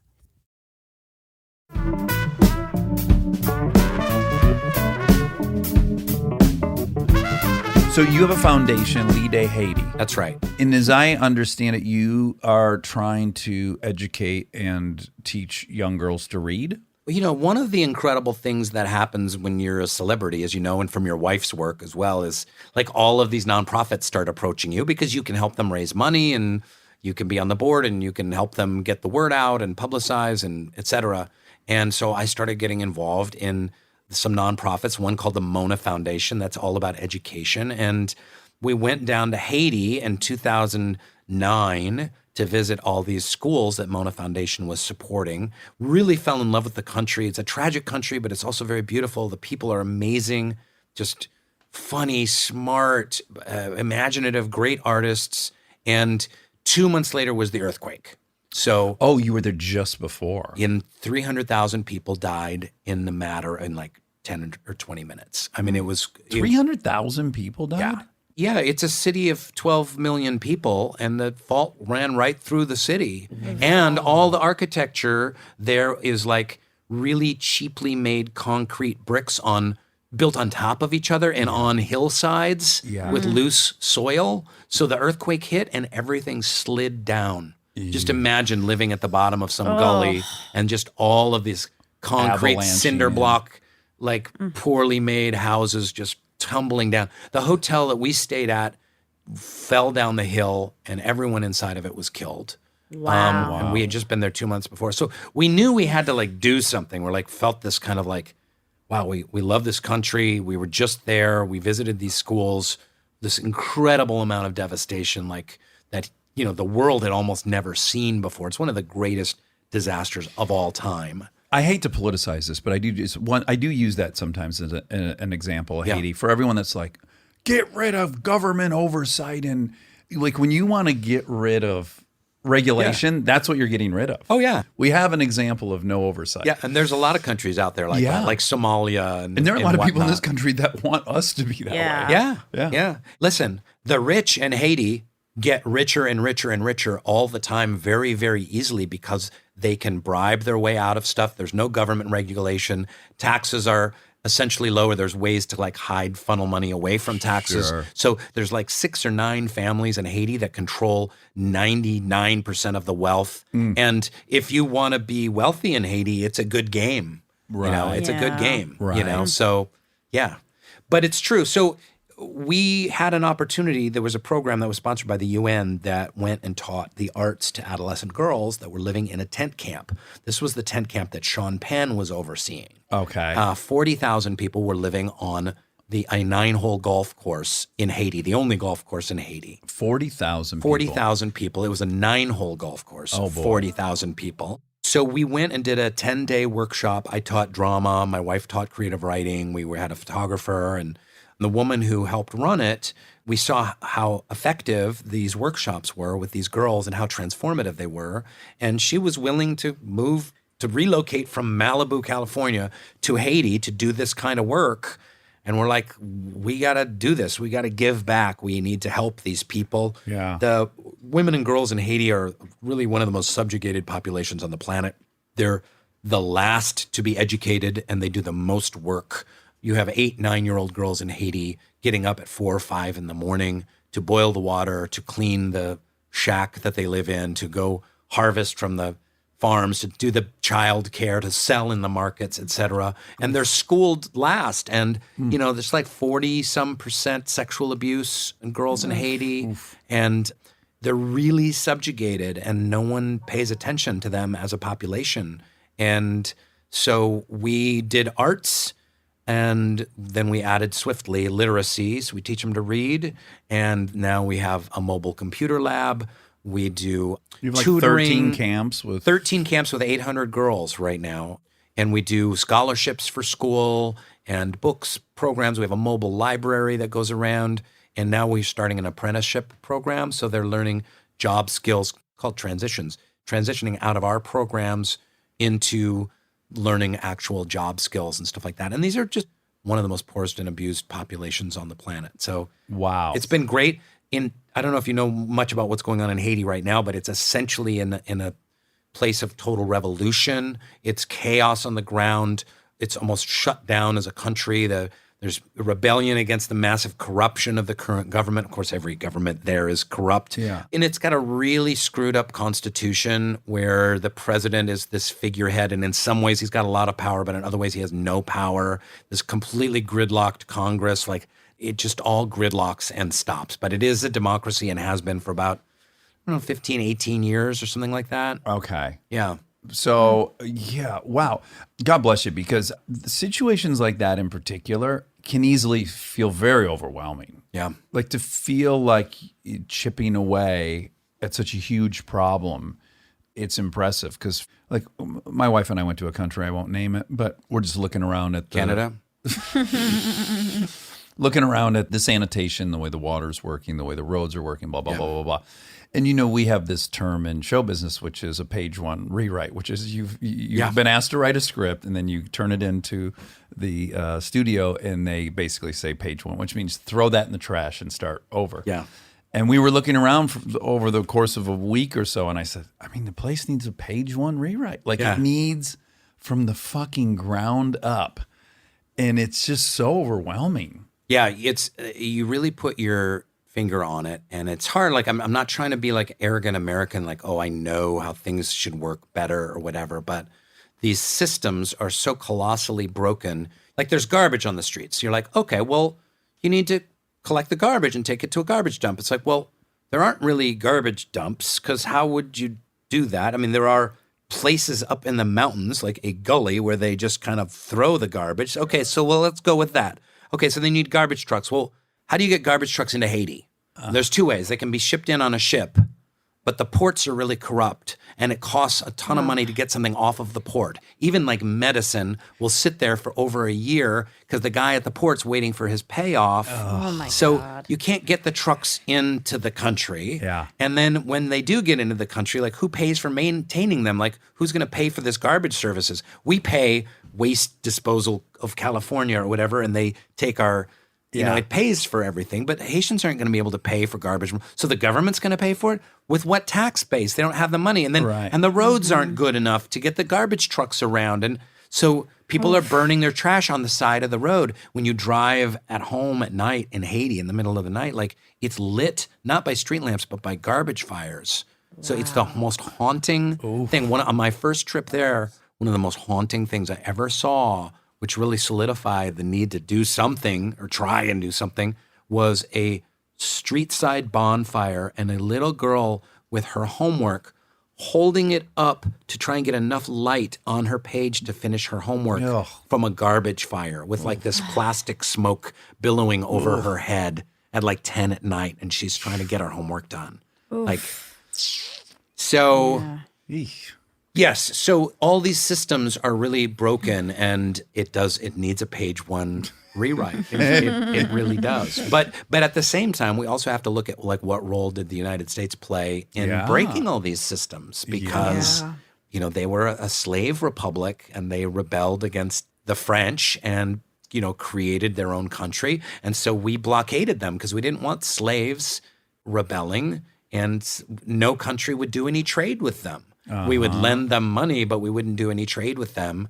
Aren't they one side of an island? The other side is Dominican? Yeah, Dominican Republic is one side, and Hispaniola is the name of the island. Dominican Republic is like 2/3 of it, and Haiti is like 1/3 of it. Which is insane, right? The staggering difference between life in the Dominican. Yeah, Dominican is still poor, but has incredibly successful at like exporting fruits and vegetables. They've got resorts, great tourism. Yeah, been a pretty successful Spanish-speaking and baseball-playing country, and then Haitians, French and Creole-speaking and soccer-playing country. Very, very different all cultures. on the same island. Yeah. Oh, man. Wow. Anyway, so, yeah, we're only working with 800 teenage girls there that we should be working with 8,000, or actually we should be working with 80,000. And we always think about, like, how do we make an impact? I mean, 800 is so much better than saying like, it's too much, and then walking if away. one of those 800 kids was my two daughters? Yeah, exactly. It's everything. Yeah. Yeah. Does Baha'i help with that? It must. If you're a member of a world community. Yeah. Well, so our programs are not Baha'i at all. No one involved in the programs would even know that we're Baha'is. But I will say that one of the principal tenets of the Baha'i faith is that the highest form of being is to be of service to others. It's very much in line with the 12 steps. Right. That being of service to others is the highest form of both prayer and the highest form of humanity. Yeah, yeah. And so I'm not saying I'm some great servant to humanity at all. I'm just a fucked up suburban dad trying to get along. But I do feel a motivation to try and do what I can with what I have. Yeah. And I was, we don't try and run this organization lead. I don't know from education, but with this woman who has a PhD in education on the ground with an amazing Haitian staff, they're making these choices. Basically, all I do is whore out Dwight. Like right now, like we're selling all this Dwight paraphernalia online, and I take that money and I push it over to the poorest kids in Haiti. Yeah. So that's one thing I can do. I know I can do that. Yeah. So, I like that. Great. But I bet a lot of people feel a little overwhelmed by the scale of much of the devastation around the world. And on this podcast, a metaphysical milkshake that I do with Reza, that you remember we talked about an hour and a half ago? Yes, I do, yeah. One of the first episodes is with this guy, Varun Soni, who is the Dean of Religious Life at USC, and he's essentially the chaplain at USC. He's Hindu, Buddhist, and he's one of our first guests, and that episode is actually free. You don't have to go behind the paywall. Good. And we talk about loneliness.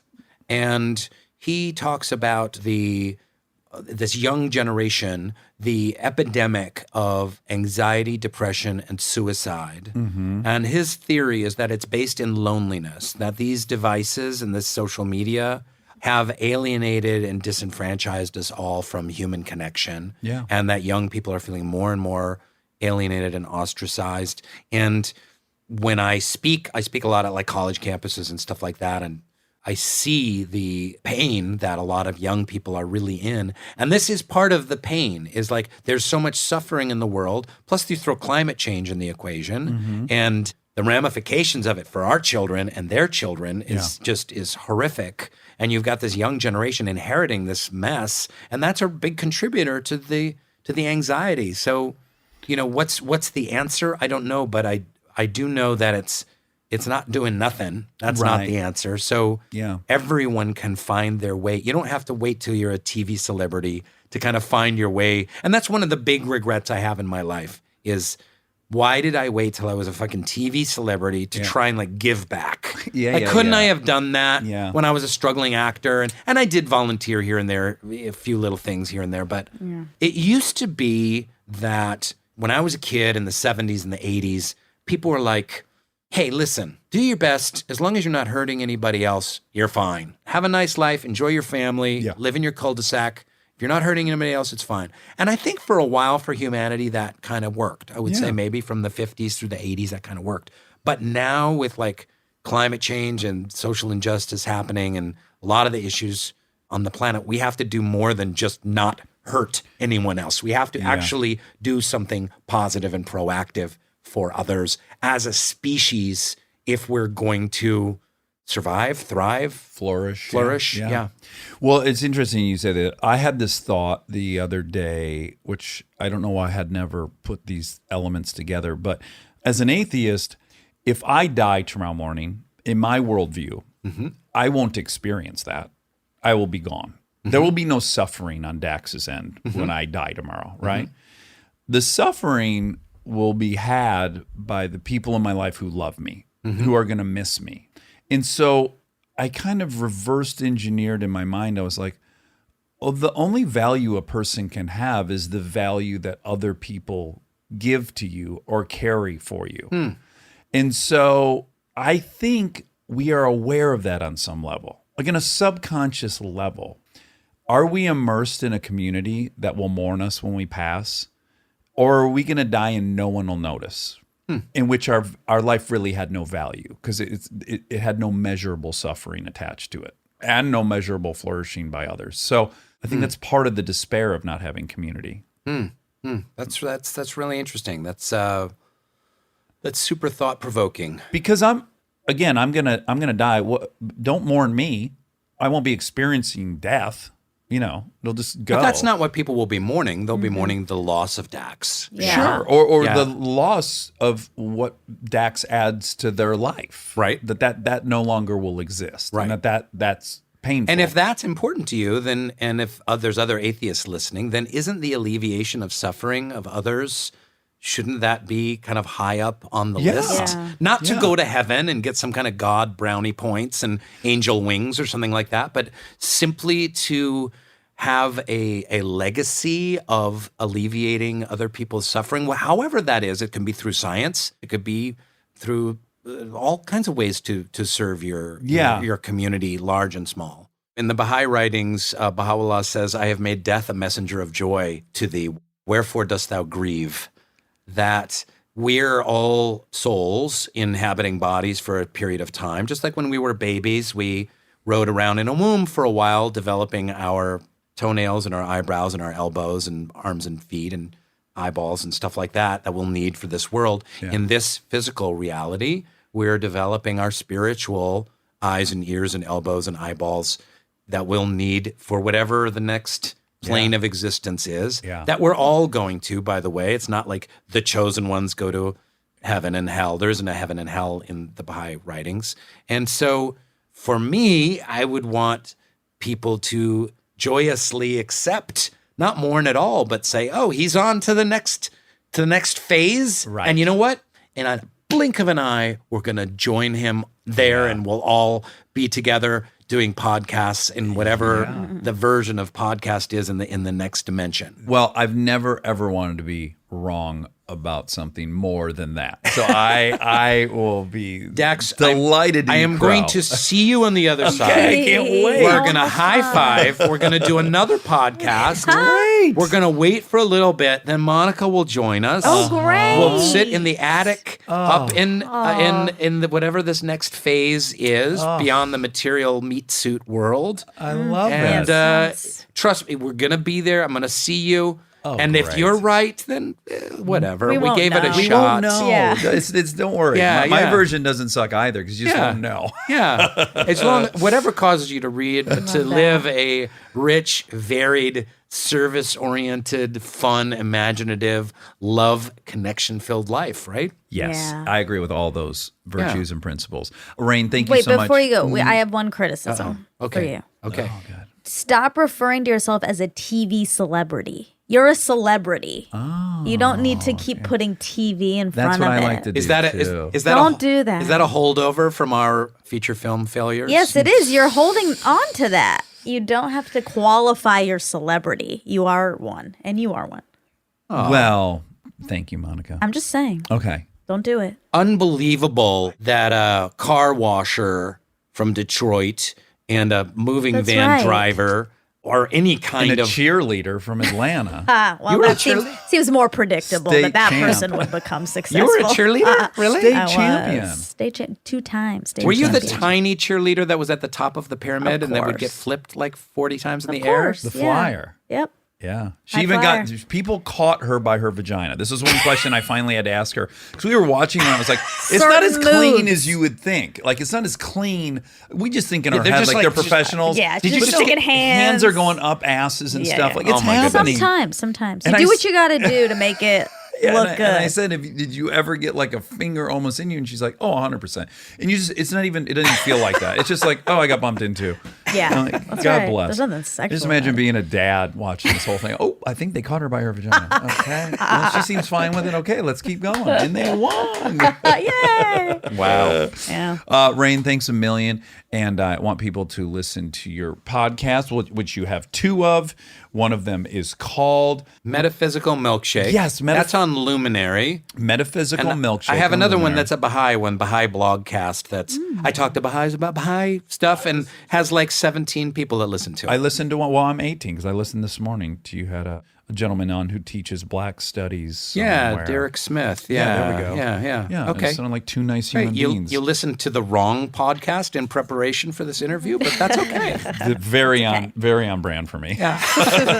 All right, thank you. It Rainn. was such a pleasure to be on I your know. show. I'm a Thank big fan of the you. show, and congrats on all your success. Thank you. All right. And now my favorite part of the show, the fact check with my soulmate, Monica Padman. Oh my goodness, am I excited to be looking at you? I know. It's been 2 14 It's days. a lot of days. 13 too many. Yeah, I You agree. returned to your origin Yes, and you had a good time. I did have a good time. I saw some friends. I saw a lot of family. I read a book. Uh-huh. I did a lot of crosswords. What book did you read? It's called Nothing to See Here. Nothing to see here. What was that about? It was fiction. It was fantastic. Oh, really? It was fiction. so You know, I good. have a hard time with it now. I know you do. I'm so sad about that. Yeah. Yeah, I took a break from fiction and I'm back on it and I'm happy. Oh, good. Well, you're the ultimate. I mean, the whole Potter series Oh, is such an goodness. indelible mark it left on your being. It's true. And it's Yeah. very fictitious. Although we don't know. It could be real. Well- We're just muggles. I think there's a 20% chance that's true. 20%. Yeah. That's pretty good. Yeah. Well, I missed you terribly. I know. I missed you. I'm so glad you're back. Me too. And what's so interesting, I think this is kind of normal because you and I were commiserating, I guess you'd call it, is Yeah. the weird thing about these holiday breaks is like you look forward to them so much. Yeah. I was for sure. Me too. I'm like, oh, it's going to be euphoria. And then, you know, it's normal life. And you're like, oh, I was really looking. I set my expectations a little high. Yeah, sure. And then I also realized, like, I think I like my routine more than I think I do. Oh, yeah. It makes you feel very grateful. Yeah, it's all very interesting. And I have to imagine it's pretty commonly experienced by people. And I asked Wobby Wob how his break was, and he was fine. About the same. Yeah. He was really looking forward to it, and it was fine. Well, being home is tough. Yep. You've talked about it before. Yeah, being home for a long period of time is tough because You fall into your old family dynamics. you do. And I was really thinking about it when I was there. I'm just not used to people asking me questions all the time. Right. Virtually Well, no I one. ask you a lot of questions. You don't, though, because I was thinking that. I was like, why does this feel so smothering? I think it's just because I don't really have anyone in my life who is asking me all kinds of questions. Well, there's no one in your life that's not all caught up on your shit. Like, I know guess every that's single thing true. about you pretty much. Yeah. So I'm not like, I don't need to catch up on the last year that I haven't seen you. Maybe that's what it is. I think that's a lot. Because I too was like, there's an expectation, as there should be, that I should explain what my year's been like or whatever. Sure. And then for some reason that feels a little daunting. Yeah. Cumbersome. No. I don't know. I think it's just it's just these dynamics. Yeah, everyone just falls in and like, where are you going? What time are you going to be there? Who was there? I mean, and if anyone else asked me that, I would be happy to answer. But it just felt but you like, felt like they were meddling. yeah, or it's just like, why do you have to know everything? Oh, sure. You don't Like, need to know everything. Yeah, I'm an adult. I'm 32 years old. Yeah, we That's go. what I really kept thinking was like, I'm too old for this kind of. I just felt like I was living with my parents again. Sure. As you were. It is really interesting, too, because you have this role in your family, but then you go out and you create your own life, Yeah. and you may pick a different role. In my Definitely. case, I picked a different role. And then when I go back, I'm kind of, oh, right, this is my role in this dynamic. Yeah. And it's just, yeah, it's interesting. It's also just so funny what environment can do because I started to realize towards the end of the trip that I was feeling really anxious and fearful. We were walking into a restaurant. It was raining, and I was like, Dad, don't walk here. Like, I was just very on edge that something bad was going to happen, or I don't know.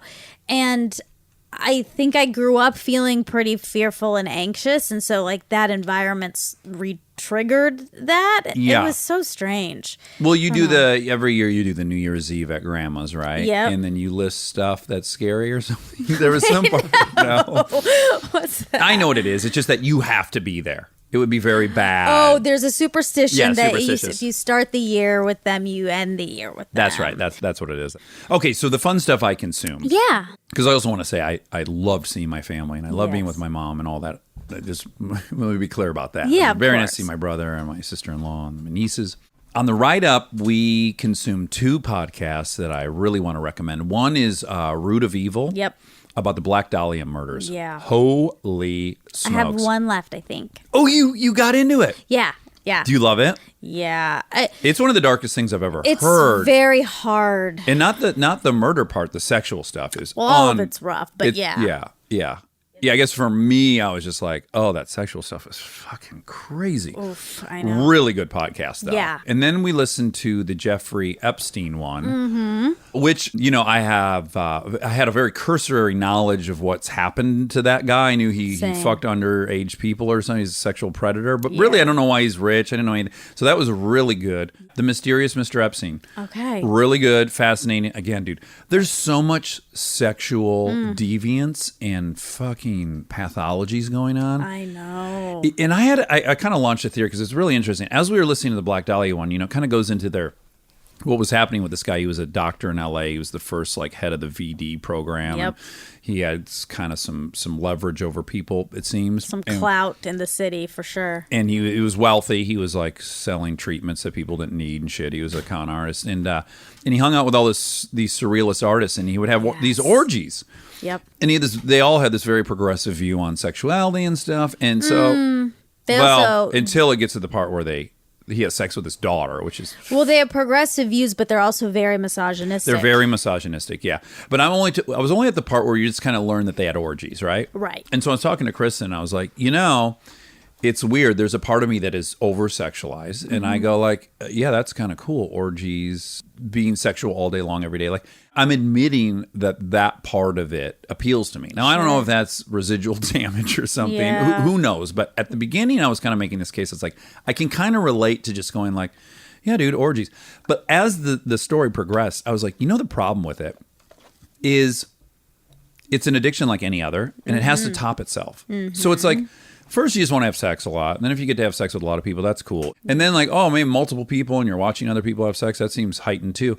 But once you're there, what's next? Yeah, you then need what? a what's next. And I'm like, oh, that's kind of why there's a pressure valve. Like I see why there are some norms that tamp that down, because you just got to top it. So having sex with one person's not enough, so it's got to be multiple, and then it's got to be all at the same time. And then now this fucking disgusting guy has sex with his daughter and gets her pregnant. It just gets it. And then you realize, oh, well, eventually all roads lead to murder. If you're just topping these crazy, I'm breaking societal norms, that's the high I'm getting is breaking these norms, eventually it's going to lead to murder. Yeah. And I was like, oh, okay, so I kind of should examine. Well, we've had this conversation before, similar conversations about how progressive to be with your children about sex. And I sort of believe that children aren't mentally capable of handling sex. I think sex is way more than just the physical euphoria. I think there's so much emotional stuff tied to it that is hard for, I think, even grown-ups to fully comprehend. And I think it's really hard for kids. But yeah, I think growing up, like these kids in this story. Oh my God. They're just like, you could walk into a room and there was an orgy. Exactly. Now, And mind that you, was normal to them. Yeah, but now that part, never in my even weirdest I know. argument was I thinking I should be hosting orgies at my home with my children. I know. Yeah. But I'm very, I'm very pro sex in general. I think that's the debates we've had. But I'm pro sex too. I just think there's more weight to it Then I give it than credit. sometimes you Yeah. give it credit for. And maybe I also- that's residual. I don't know. That could be. And then also I think there's a male-female perspective that's a little different.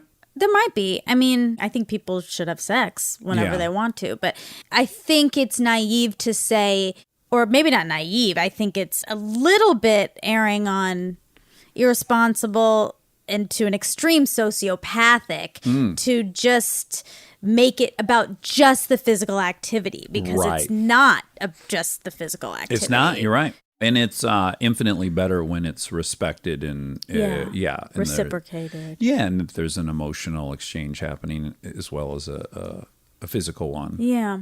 Yeah. I mean, again, I think people can have sex just for the physical connection if they both know it's that, want it to be that, or they're both entering in the right state of mind. And if I can just be dead honest about it, when I think of that orgy, I don't think of me orgasming a bunch of times. That's not that's not the appeal. Yeah. The appeal is like getting approval from many people, like giving many people pleasure, them thinking I'm good. I know. Like that. But that's it's- unhealthy. Yeah, of course. And that's my whole point, is even someone who loves it and who's pro, there's something unhealthy connected to a lot of that. Yeah.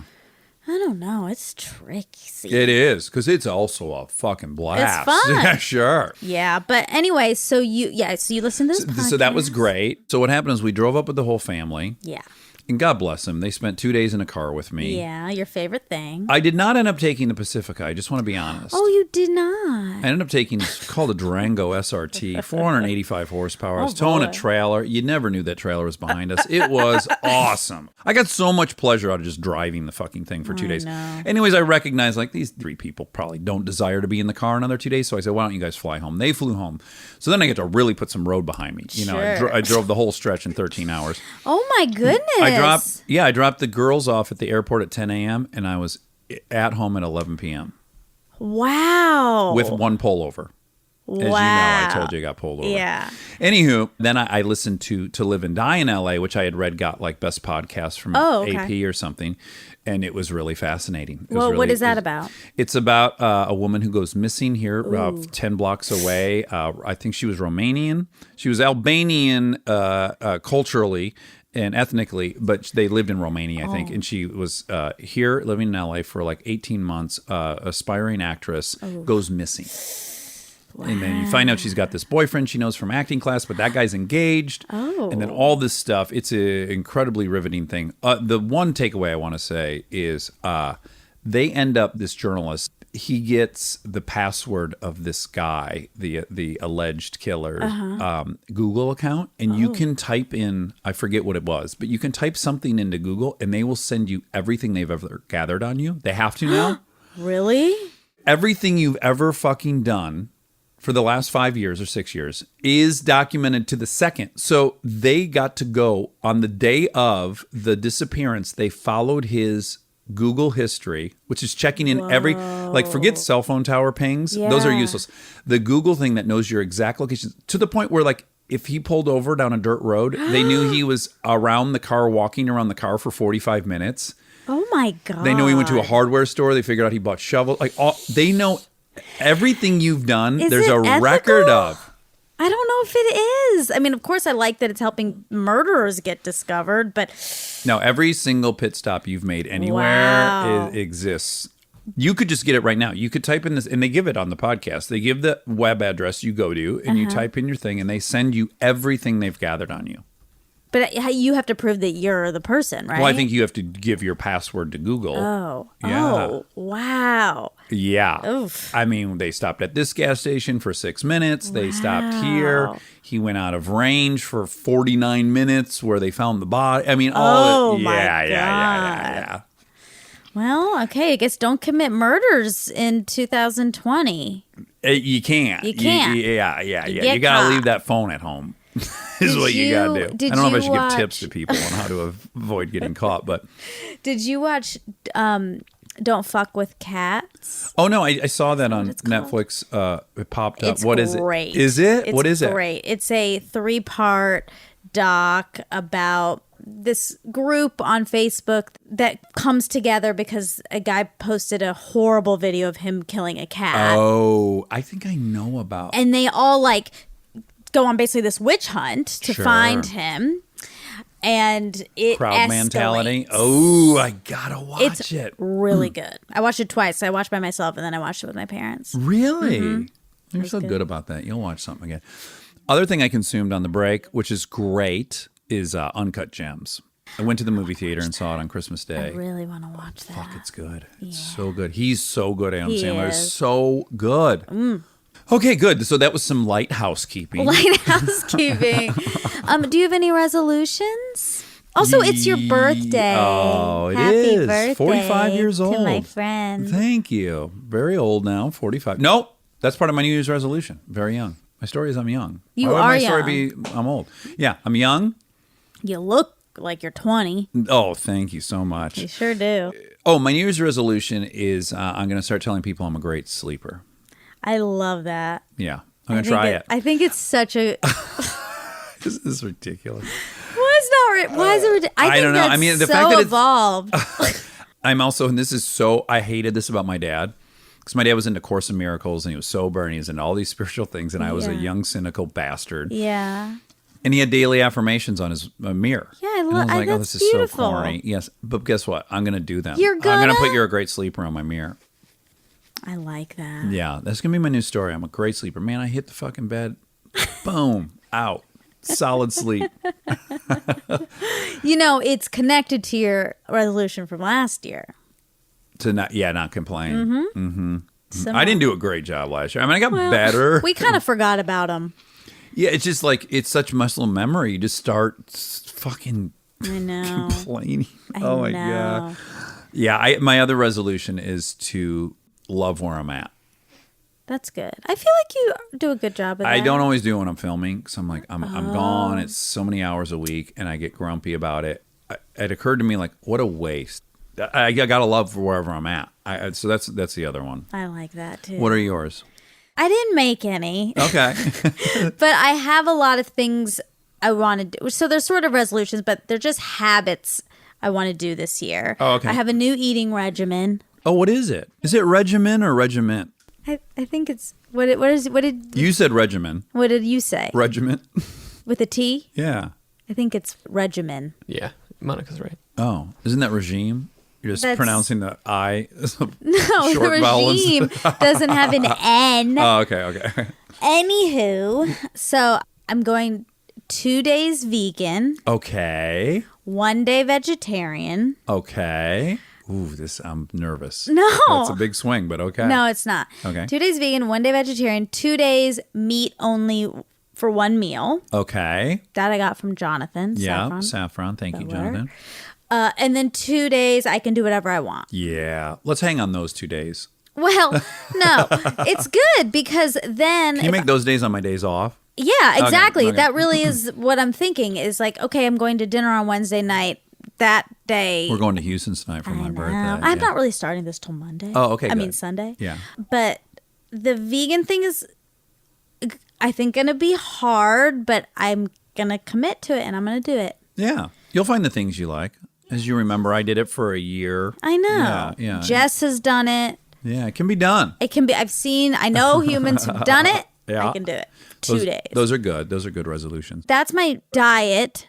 I'm also going to start meditating every day. I used to do it and it was good and then I stopped. And so I'm going to try to do that. What technique did you use when you did it? I use apps. Oh, okay, great. And I got this journal for Christmas from a friend that's actually the Happiness Project journal. Okay. So you're supposed to write down something from your day, but I am going to do every day something I'm grateful for. Oh, good. Yeah. So that's my regime. That's a lot. You're going to start journaling. You're going to be vegan 2 days a week. But You're gonna, they're all manageable because the you're going to journaling meditate. the journaling is one sentence a day. Oh, that's doable. Yeah, Okay. it's one sentence. The diet has lots of ways for me to. It's not so strict, Okay. and the meditation will be the trickiest part of making that a habit, Yeah. Yeah. Because you gotta wake up a little earlier. or do it before bed. Yeah.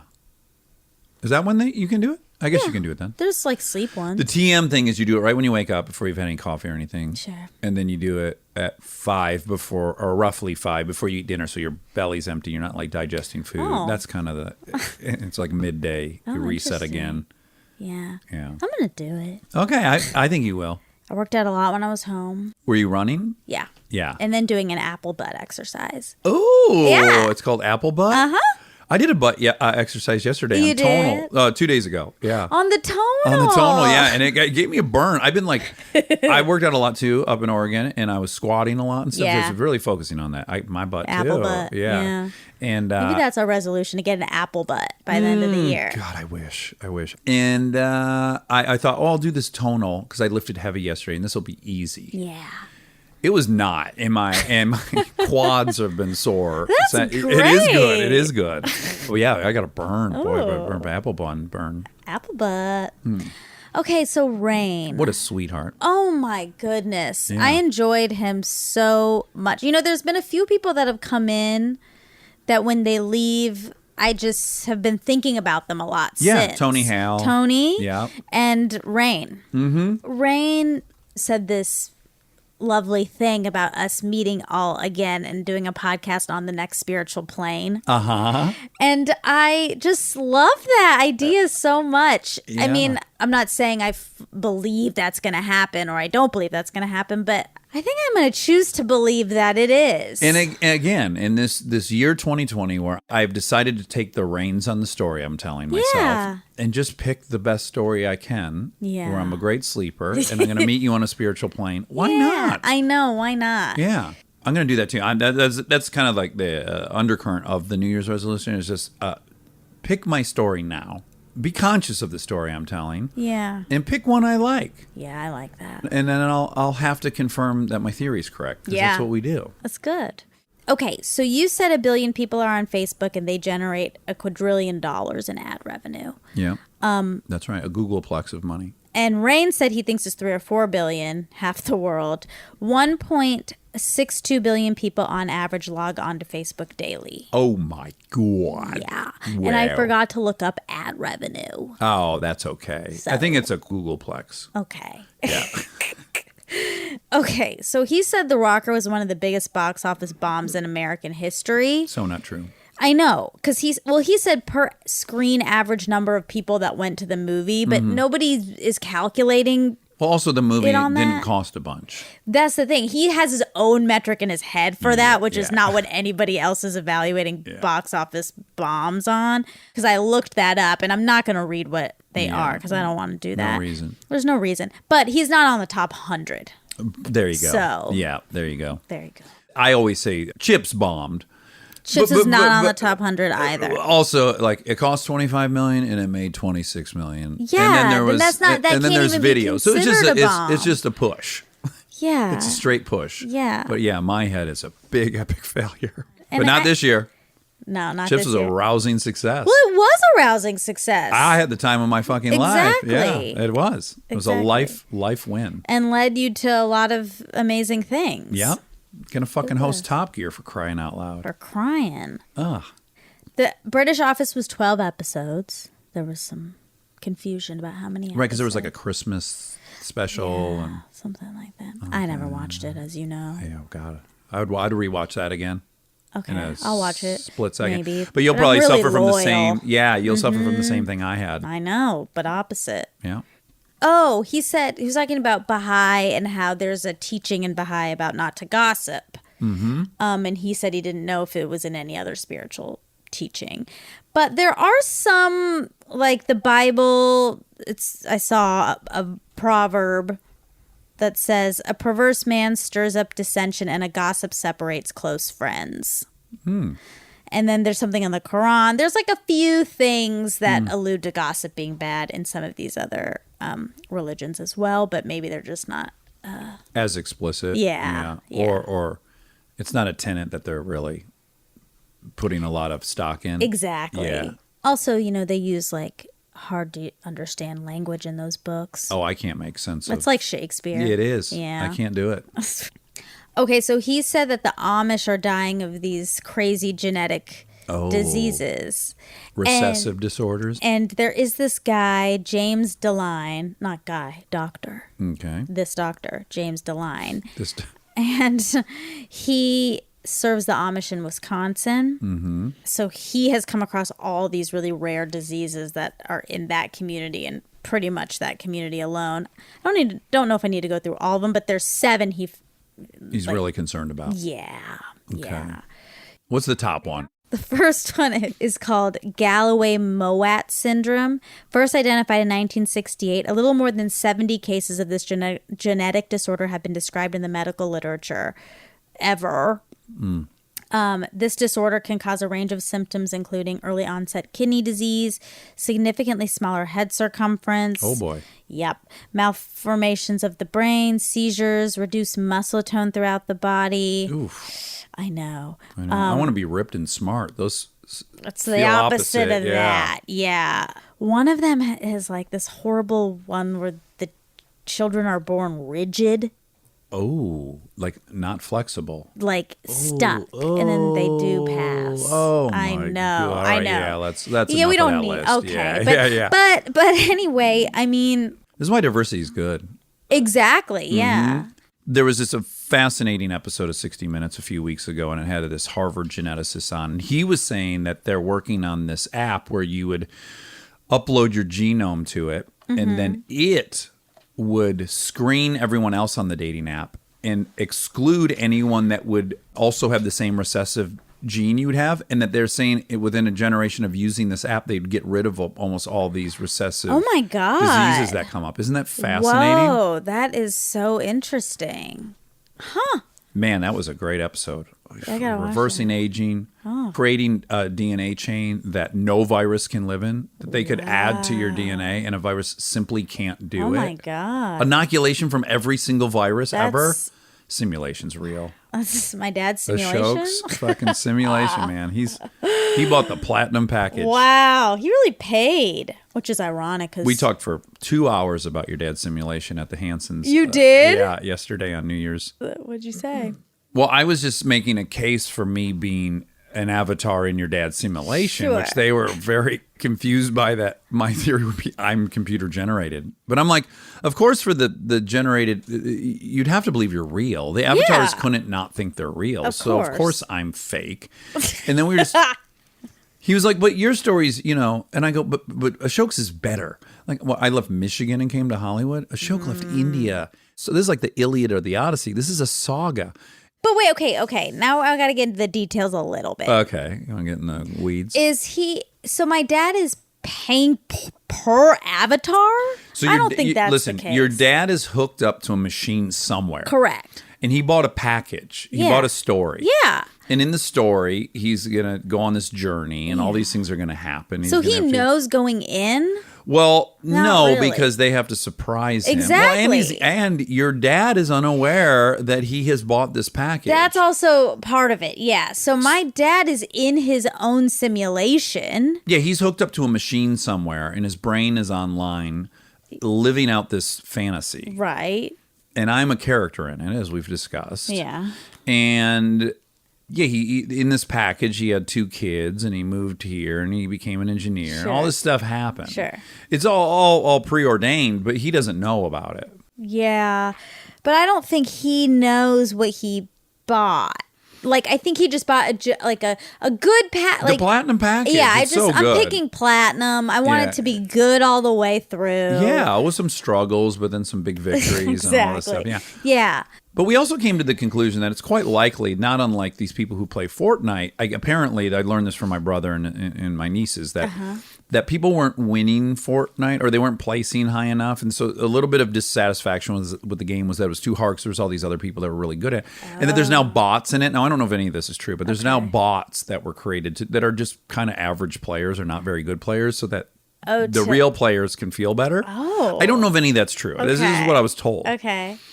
So then it's conceivable. So if that's true, and Fortnite is a mix of like there's 100 players and only 30 of them are real and the other 70 are bots. Yeah. It's likely that in this simulation, there's many real people that have bought into the same thing. So it's possible you and I are real and Wobby Wob's Really? real, and then other people are bots, like in Fortnite. Again, allegedly. I prefer that. I would prefer to think you're not a computer-generated friend. Why? I want you to be a real person that really likes me and wasn't designed to like me.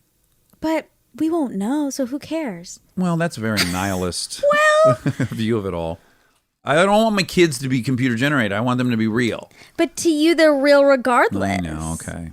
Well, anyways, I do like the idea that there are some real people here. Oh. And there's But some bots. The reason that doesn't work is the real people might screw up the simulation. So I don't think we can have real people in there because they might just go willy-nilly and then screw up, and then he has to get his money back because he bought platinum package. Well, Eric made he launched a great theory, which was we know which ones are the avatars and which are the real people because the avatars would not be talking about the simulation. Like it'd be in their code to never make a case for this being a simulation. Not good enough. No, they've definitely thought of that. That's like step 6. That's 101. Oh, yeah. Okay, so look, we talked about this a lot. When I saw the 60 Minutes thing, I'm like, if they turn off aging, Yeah.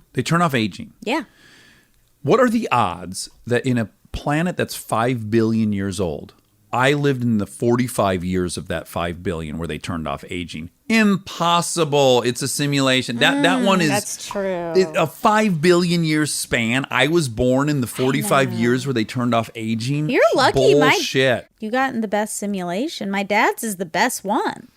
And I'd argue even you missed some stuff I got to do that was an 80s thing, Like it was more Wild Wild West when I grew up, which is kind of cool. Well, I don't know about that. I'm talking on the phone a lot. I guess I you did talked it. on the Yeah, phone yeah, a you did. ton. Yeah. Oh, I do agree that I'm so grateful for the time I grew up. Yeah, I guess everyone probably is. I know. But the one thing I thought of is like young aspiring daters, young men who want a girlfriend. The reason I had girlfriends is I had a fucking solid phone game. I could talk to a girl on the phone in 7th grade for 3 hours. Yeah. Thank God. Thank God there was a phone where I could win them over on the phone. Well, text now. It's texting. But can you win a girl over with that? You can? I mean, Okay. I think you can. I think it's not great because people can be good at texting and not be good in life. In real life. But there were these hunks in my junior high. They had no phone game. And I left them in the dust. Yeah. Thank God. Now it's probably hunks rule again. It's a good time to be a hunk. Age of the hunk. 2020. 2020. Okay, so he said 300,000 people died in the Haiti earthquake. The number I found was 230,000. Okay. Similar. It's a lot of people. It's a lot. horrendous. Too many people. Yeah. And then he said 40-some% sexual abuse in Haiti. I couldn't find that percentage number, but there is there's like 100 articles about the insane sexual abuse there. It's a real problem. It's a real problem. Back to that sex thing. Now, you're optimistic. about, I wish I were more optimistic about this. You believe that if we socialize boys correctly, that isn't their default setting, right? And I kind of think guys' default setting is they would like to have sex with every person. I think it's both. I think there's a lot of society. I think it's mainly societal. And then I think there is some biological component. Can we check in with Wabi? Testosterone. Wabi, if you could have sex daily with strangers and there was zero complications from it or hurt or anything, it just happened in a vacuum, you hit pause on life and you could do that, would you desire to do that? Yeah. Yeah, okay. That's fine. I know guys that I don't think I when- just proved anything. I'm just Yeah. curious if Wabi feels it. I know guys that would not say yes to that. Right. And so I don't think you can say it's every guy. I think it's just like anything. It's a spectrum Yeah. of sexuality. Everyone is on that scale in a Sure. different way, And Wabi and I are 10s. I guess. Apparently now we know. Yeah. I guess so. That's all. That was all? Yeah. Oh, well, God darn it. I wanted that break, but you know what I wanted way more is to be back doing this. Me too. Yeah. Chatting. So grateful. Me too. I'm the happiest here. Me too. Yeah. It's a I good love you. I love you, Wabi Wab. Happy New Year to everyone. Happy New Year. And let's really commit to partying hard this year Yeah. on the podcast. 2 days a week vegan. All right. Love you guys. I love you.